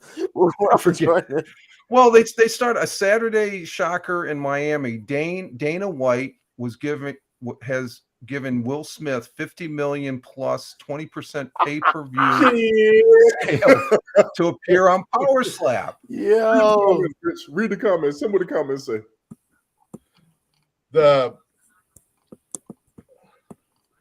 Are they going to be April Fools? If they would have gave me $50 million to do a Power Slap, I would broadcast a live on this right now. Or are they just the Steelers did the same thing yesterday. They posted a thing that we have agreed to terms with wide receiver Calvin Brodus Jr. And they've got this picture of Snoop, like they did like a full-on picture. I saw that. Well, I'm just saying it. But they posted that all over their social media and stuff yesterday. And I was dying. I was like, okay. Pittsburgh Steelers. It's an April Fool's joke. They said they agreed to terms with wide receiver Calvin Brodus Jr., a.k.a. Snoop Dogg. That's Snoop's son. Because JoJo, Dana White, is that the person you mentioned is in charge of this, or who owns the Power Slap thing? Yeah, he's in charge of UFC and Power Slap. Yeah. Okay, because I just seen that and I see that name and I said, well, he just said it was legit. That's why I wanted to ask, how legitimate is Barstool? Yeah, Barstool's absolutely a legitimate a legitimate news source. Yeah. They cover a lot of things though. Tony, the story I said last night about the Twitcher, that came from Barstool Sports. Unbelievable. Okay. Yeah, they clown around, but yeah, they are serious though. They are. Yeah. Okay. So that's a clown around. Okay, I just gonna say what? I'll be there. Yeah, right. I will turn this damn thing on. I will have my laptop standing right there. Y'all sit right there. I don't want to hear nothing. I'm missing all your comments right now. And I'm about. Yeah. Like you said, she feels sorry for legit news people on April Fool's Day. Everyone assumes they're talking shit, even if it's real. Well, and it's crazy because a lot of these, ESPN gets involved with it. Legit organizations, they pull practical jokes on people on April Fool's Day. So, yeah, it's like, okay, are they getting me here every year? That's true. It's true. Damn year. Because Kornheiser will keep an April Fool's joke every damn year, and I'll be like, and then they end it with April Fool's. I'm like, son of a bitch. Yeah. That's real though. All right. Let me bring this last one up in here because Rich touched on this. I believe this is going to be right up his alley. Rich, you want this one? What's that? Throw it at me. OPSEC. Oh, with the TikTok you're gonna give. I already said enough about that. We'll just see how it plays out. This got sent to me. This got sent to me. And that's from the NC. Oh, okay.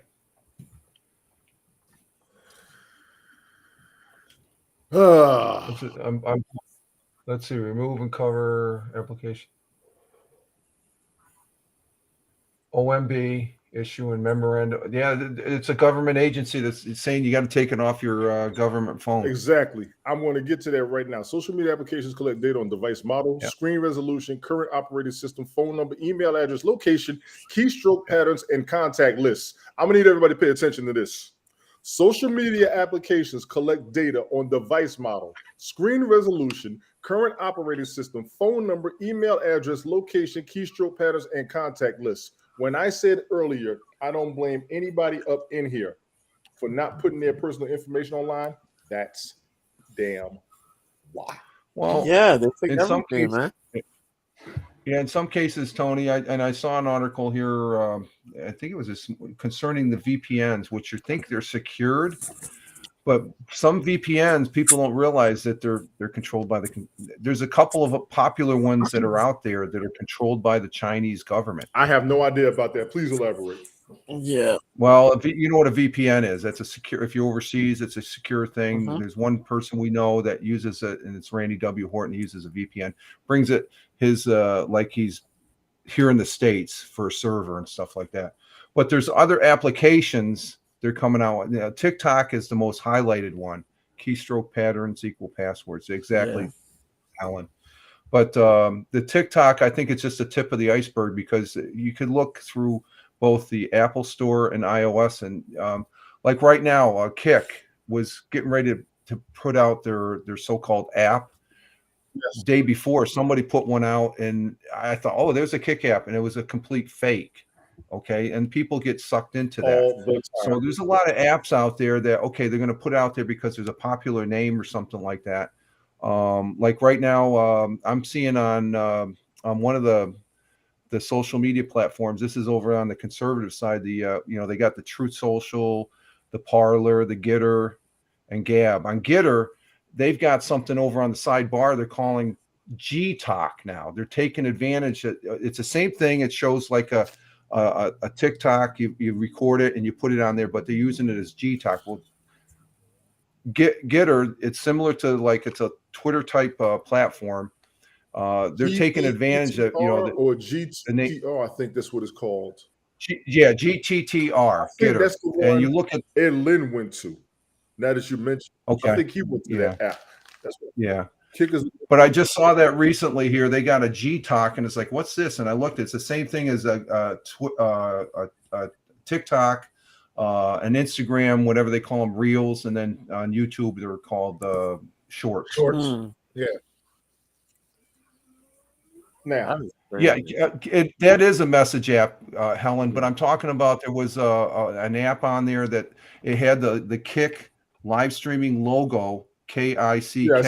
That's what it is, KICK. Yeah, that was on there before. Now it just came out today, I guess, the actual app itself. But somebody got something ahead of time, and that could be misconstrued. Yes, it would be. That's why I asked you the spelling of it specifically, because I knew about the KIK message. I knew that back in 2010. Yeah, it's been on iOS, but it's strictly a viewing app. So you can, am I going to download the app? No, I can do the same thing watching it on Google Chrome. Right.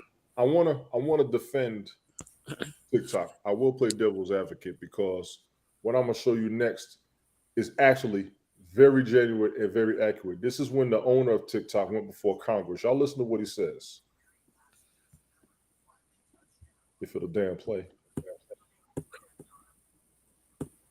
This is the CEO. Yeah. Not the owner. CEO, excuse me. Now I don't want to play. Son of a. Click it in the middle. There you go.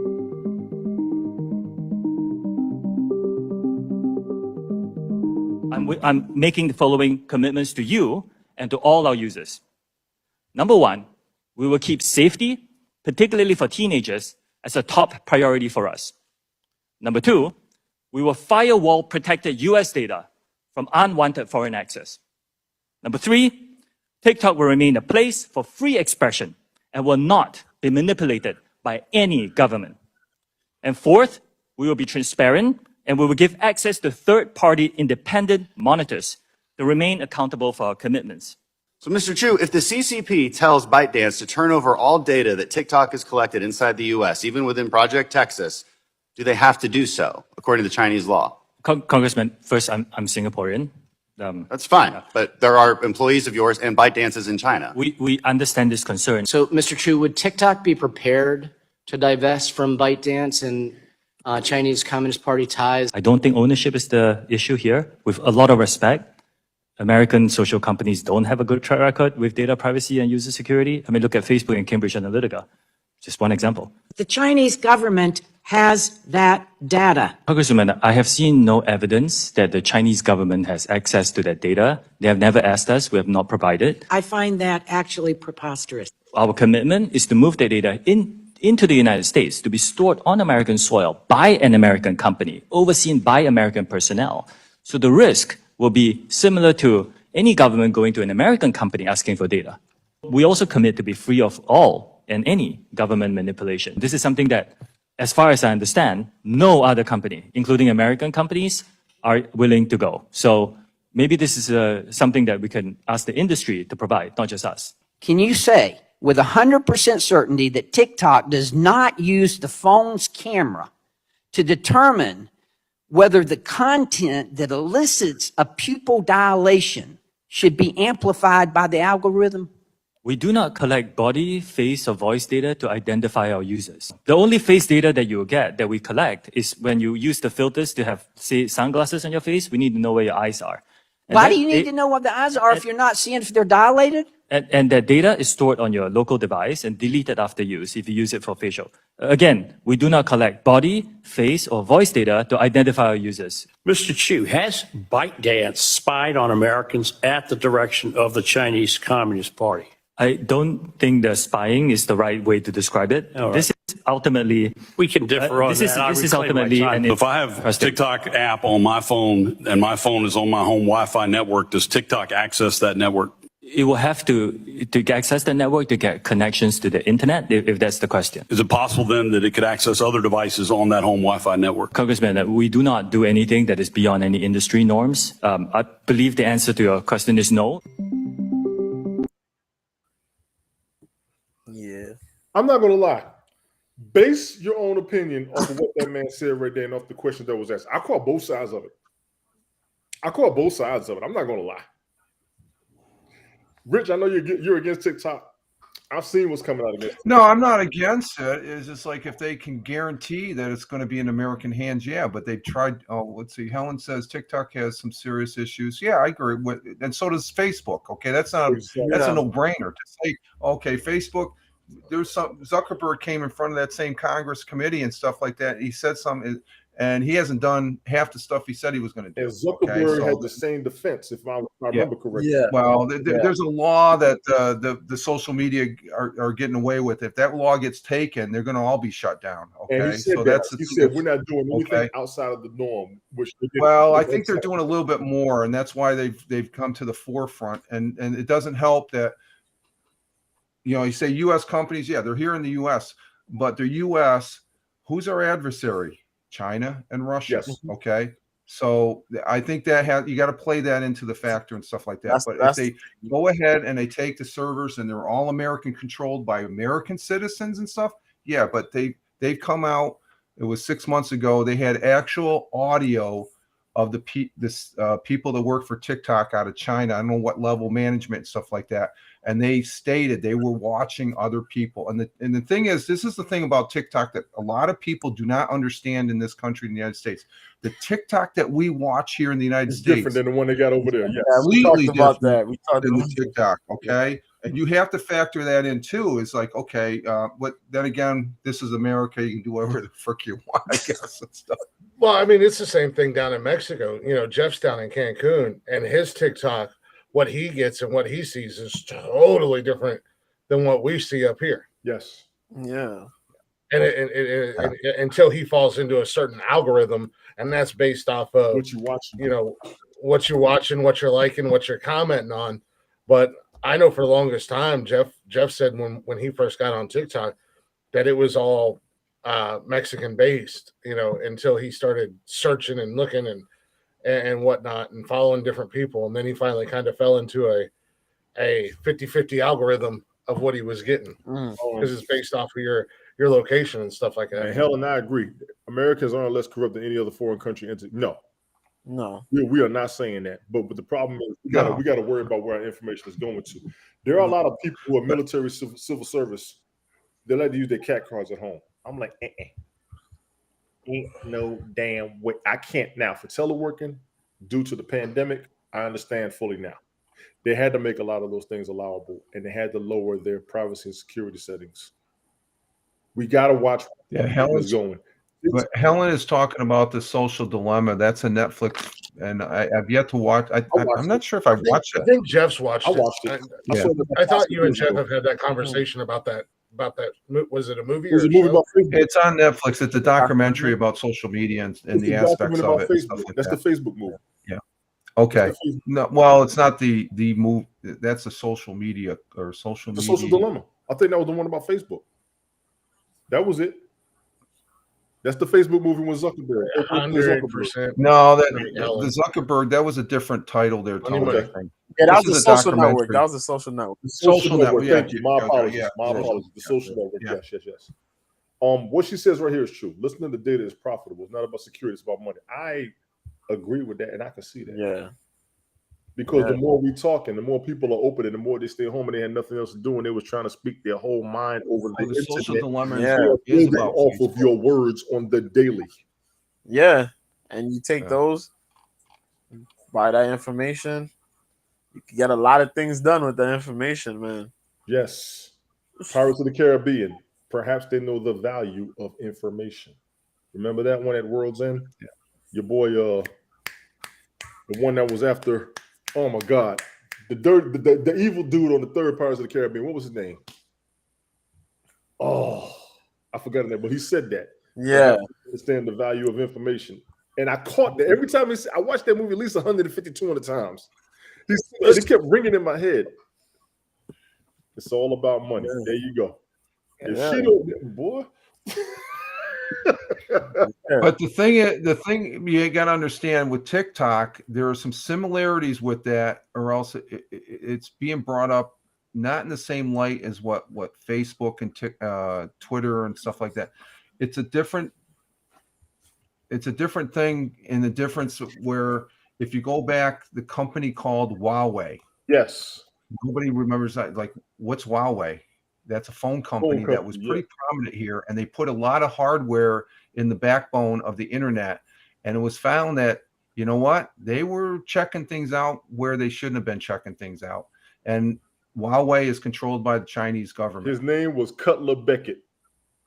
Cutler Beckett on Pirates of the Caribbean at World's End. Listen to that dude, man. He's saying so much. What character did he play? He was He was saying, I'm sorry, I'm geeking out right now. Go ahead and play it, Greg. Which Caribbean movie? There was like 4 of them. Yeah. Sorry, I'm geeking out. And nobody likes you. Poindexter. He was a little dude that would always sit in the office, and that was summon David Jones. David Jones said, "I cannot be summoned like some royal pup." And he was like, "Apparently, boy, this little fucker get on my nerves." Yeah. I'm sorry, I had a moment. I just love it. No, that's all right. So it's a very interesting story, and the thing of it is, if TikTok was to become an American legitimate company like Google, well, Google's worldwide, but Google's had their major problems over in Europe. Google had, and I think Helen could probably say where people's information is selling it. Yeah, because European Union, they really cracked down on Google. I've seen some, and it's not in the news now, but I remember back, and this might be about the same thing. Yep, and the same with a lot of surveillance equipments, all controlled by Chinese companies and sold out to Western. Yeah, exactly. And it's just something that I think it's coming to the forefront. Why is it coming to the forefront? It's something way above my level. Yes, it is. That I agree. To get this, so it gives me a little, okay, red flags coming up. Well, let's see what this is all about.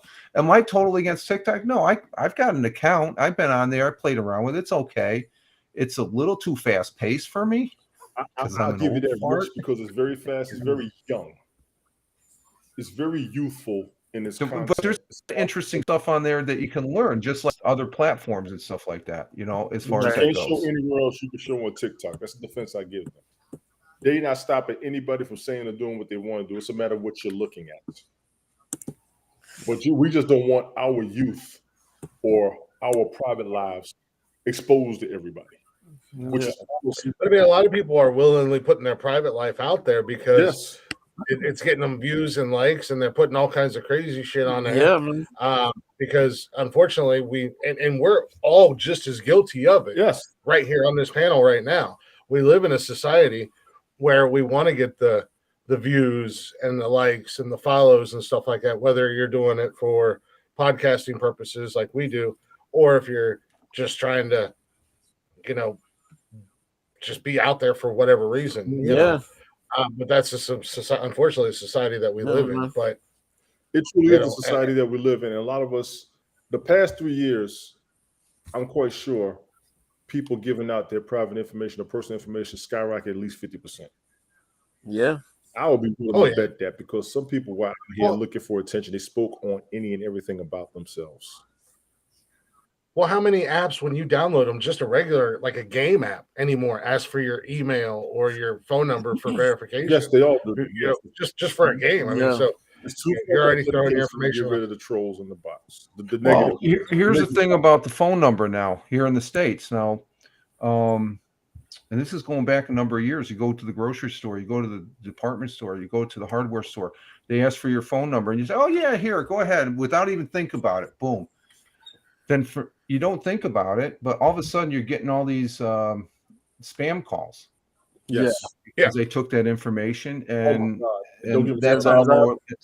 And I don't think anybody realized that until, wait a minute, why you're getting sick? I'm getting, and then they correlate it and they say, wait a minute, why are you doing this? Then New York State came out with a no call law, which was a bunch of bunk because they just moved out of state and they still calling in. When the last presidential election was kicking in, I know my email was going crazy for both political parties. Oh yeah, a lot of us got at least 20 to 30,000 emails from both political parties just before the election alone. Please donate. Yeah, it didn't stop. It didn't stop after the election, y'all. I'm literally deleting 1,000 God. day, and they coming right back with more. I started selling the information. Yeah, they are selling info. I started unsubscribing. They'll come from another email address. Yeah. How many times? I just saw a text message the other day. How many times are people going to tell me that my Amazon account has been suspended because somebody tried a transaction? My Netflix account is suspended because somebody tried a transaction. My Apple account is suspended. Oh, the fisheries. Yeah, the fishing. Yeah, all of that mess. Yeah. All of that mess. Right. So we got. But Helen said something as far as, and I got that on my list. Helen, I think I might have. I'm not sure if I watched it, but I got it. The social dilemma. That I think that is a good because I heard some things about it as well. And, and I was talking about social networks, so my apologies to her. It wasn't social network that I was thinking of. Yeah. And as far as the comment Helen said, and a lot of us don't discuss any of our personal family lives. And I totally agree with that. My broadcast, I brought, you hear and Tony loves it. The missus, that's my partner in life here. Hello. You hear the side comments and stuff. I'm married. There's no bones about it. I know what my age is and stuff. There's certain things you want to say, okay, I feel comfortable saying that here and stuff, but the down and dirty as far as bank accounts and all this, the social security numbers that's a big no-no.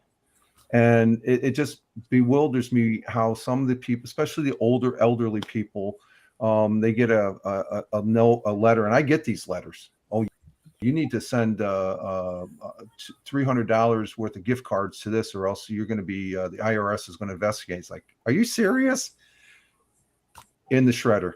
And as far as what Tony was just saying about being hooked and stuff like that, and I think we become more when we were explaining to people, like there's people in my community that are older that they don't understand. He said, no, it's all a scam.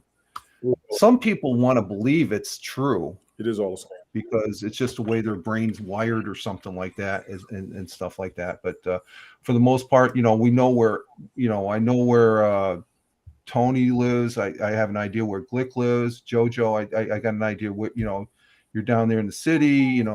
I say, yeah, I'm up here in the southern tier, but I'm not going to give you my street address. Though if somebody really wanted to find it, they could probably find it. Yeah, if they wanted to. Yeah. People are still doing that, unfortunately. I mean, they're still, Yeah, they're but still I'm Helen not said. going to be fearful of that. It's just like, okay, but if you show up on, try coming in my house and stuff, well, you're going to get a baseball bat across your head. So that's all I got to say. And that's on a good day. Wait. The baseball bat's on a good day. Don't mess with it. I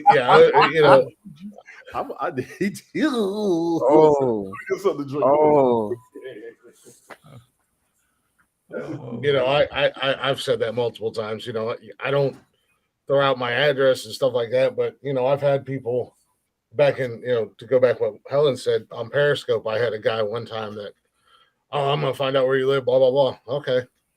Well, the next day I found out where he lived because all I had to do was go watch 5 minutes of his replay of his Periscope, and he put all his information out there, and I'm like, bro, it works. Why would you do that? I'm like, I'm not that guy, but hey, I know where you live and work because you just put it all out there after, and this is after you came and threatened me and my family. So, and you have no idea where I live. Yeah. But yeah, I mean, people are still doing that today. As far as Helen said, getting people fired from their jobs and stuff like that, just because of a Facebook post, something that they found funny or they said something funny, and then all of a sudden, I'm offended. So now I'm going to make it my personal mission to find everything out about you that I can. I actually know a guy. I'm not going to be funny. I actually know a guy. He pulled the whistleblower act on the job. They got him fired. He was barred from bases nationwide for 2 years. Wow. He was retired E8 and a disabled vet, but he taught so much, even though he was legitimate. Yeah. They had him barred because he tried to go on base in another state, and he was on the no entry list. I was like, he just went and got juice. Helen. Well, he don't ever listen to anybody, Helen. You should know that by now. He's hard-headed. We're with you, Helen. I listen well. The hell with all y'all. You don't listen to nobody about nothing. Tony knows everything. I listen well. I listen as much as everybody else. Spoiler alert. But I am hard-headed. And honestly, you got to look at the risk you take. I don't go as far as other people, because some people really do try to go for I'm not putting the time on that. No, I'm not putting it up. No, that's what you get. Now, the kicker is how you deliver your message. I'll always tell people that. Yeah. I'm not always going for the juggler. Some people prefer to go for the juggler. They want to put you out on blast. They want to act like they got nothing to lose until they lose something. That's why everybody's got to chill on social media, honestly. Yeah. Always trying to. I don't think it's going to happen though, Tony. It's just going to keep on rolling. It is going to keep rolling, and that's the damn shame part of it. Yeah, it's ridiculous. All right, we almost at 2 hours, gentlemen. Glick, plug your show, please, sir. What is the name of my show? Oh gosh. Oh yeah, Nonsensical Nonsense, the champ with Tony D and Jeff. There's the belt. I love the belt. With Tony D. And my boy Jeff. We hang out Monday, Wednesdays, Saturdays, 6 p.m. on YouTube and Twitch. You never know what you're going to get from us. Ever. I have made it a new mission to either get Tony to put his head down, shaking his head at me, or walk off camera with disturbing news stories and actions, words, behaviors. I don't post a lot of images. That's Jeff. Jesus. But then we're also on all social media, all at Nonsensical Nonsense Podcast. You can check us out. We're out there doing what we do, having fun. And then, of course, you can see me in here hanging out with this guy, talking sports or whatever else we talk about. Let him up. JoJo, you're next. when I'm allowed out of my cage. No, man. You can come out, Click. You have to be nice, though. Yo, man. You can catch me on Twitter, New Year, same B, at Mr. B 1986. I got an account on OK Live, Mr. B. So if you're trying to watch fights over the weekend, you can come check that out. I got a show with Mike, my homie Mike Copenhaver, called Cope's Corner. Cope and Corner with a K. We do this every Friday, 9 p.m. Eastern, 6 p.m. Pacific. We took a 2-week hiatus because there was nothing really going on, but we'll be back this coming Friday because UFC 287 is there. So we'll be doing the bets. We'll be running down the card. We'll do our picks, our bets. and talk a little strategy stuff while in between. There you go. Excuse me, Rich. Random Rick, what are you talking about? Appreciate you coming through. Random Rick Reviews. Y'all check him out, please. That's the dude. He's a big triple R. And he's a supporter. I got to give him credit. Does he have the belts? Are those icons of the belt? Those are icons. Yeah. It's hilarious. Rich, go ahead and plug yourself, please, sir. Yeah, Rich Roberts, Fireman Rich here or on Twitch, and Rich M. Roberts over there on YouTube, because I guess you got the new thing there. But I'm over there on Twitter as a social media observer, social media enthusiast, and all that's saying is I love playing on this thing called the internet. And I want to say thank you, Tony, for inviting me again on this Sunday. It's always a pleasure to be here along with Glick and JoJo. It puts a smile on my face for the rest of the day and stuff like that to touch base with you guys, because it's just very interesting to get other perspectives and such. So, but I do a morning coffee broadcast Monday, Wednesday, and Friday, and I do the audio over there on Spotify for podcasters on Tuesdays and Thursdays. And that's the one thing about Glick was talking about Spotify. Spotify, they used to own Anchor, now it's all Spotify. But Spotify on that platform, your podcast goes out to like 11 different other places like iHeart, Amazon Music, and all that, and it doesn't cost you a thing. And they do it all for you. You don't have to post it on all those links. They automatically send it out. That's fantastic. They send it out, and they set up the page for you and everything, and that's what's interesting about this thing called the internet, as far as the things we can do. There's a lot of garbage out there, and we've talked about it and stuff, and some things to be concerned about. And but as long as we've got it in front of us, we can handle it and stuff like that. So thank you again, Tony, Glick. Great to be here with you, and also you, Absolutely. JoJo. I think I know what you're talking about, Rick. I think I know what that is. Okay, I appreciate that. Thank you for letting me know. Put you up over here. Thank you. I appreciate it. I did not know about that. It's probably because it's on my old YouTube page. I got to fix that. All right, cool. For those of y'all looking for me, you see it down there on the bottom. I'm not falling for the alley-oops. I'm not falling for the setup. This joker can't even keep a smirk, straight face, little son bitch. I'm gonna see you. Ted, you didn't get up here. I've been up here 2 hours. I want to hear talking about where y'all at, because every time I end the broadcast, you want to throw a picture up there. Where y'all at? I'm not doing it. Smoking, no, you're tied up. Golf Hawk, you said you wanted to be here. I don't see you. I put the link in the league chat on the NFL.com app page. I know a bunch of y'all probably took it down, but damn it, I'll still drop a comments over there. Pace, I know what you got going on, complication-wise. Who I forget. And I even asked you last night if you wanted to go a little bit later today to make it maybe easier for Ted and some of the others to join in, so it's not so early on a Sunday morning. Yeah, because I know some people do. Some people do go to church. As I said, maybe we can go a little bit later if you're okay with it. JoJo and open up that door for us. He had to have breakfast. I know what he did. He didn't eat before he went to church. That's what it was. He ain't fooling nobody. Yeah. But for everybody up in here, Helen, thank you for being here. Random Rip, thank you for being here. Who else we got in the chat? Smoke was here. Information man, appreciate you as always. I'm not gonna lie, I had fun, but damn it. You can find me on Twitch, TONYTON72. You can find me on Instagram, TONYTON72. You can find me on Twitter, TONYTON163. You can find me on LinkedIn, which I do this here. I've done the music broadcast every now and then. You can find me on Miss Cloud. All my links down there on my link tree straight up. JoJo, you make me sick. I saw the look on your face. You were like, he gonna do it. I caught him. Richard just sitting back there. I just want to see it once for myself. Bye-bye. You're good. No MySpace. Tell the missus I said what's up, Rich. Honestly, tell both of the cats I said what's up. Tell the Blair Ball I said what's up. Glick, tell the kids and the lady I said what's happening. Big ups to everybody following, watching, checking the replay, sharing it out. Thank each and every last one of you. This will be random. This may not be on a permanent every week basis, but when we want to get together, we will do it. I will talk to everybody later. All right. Peace, y'all.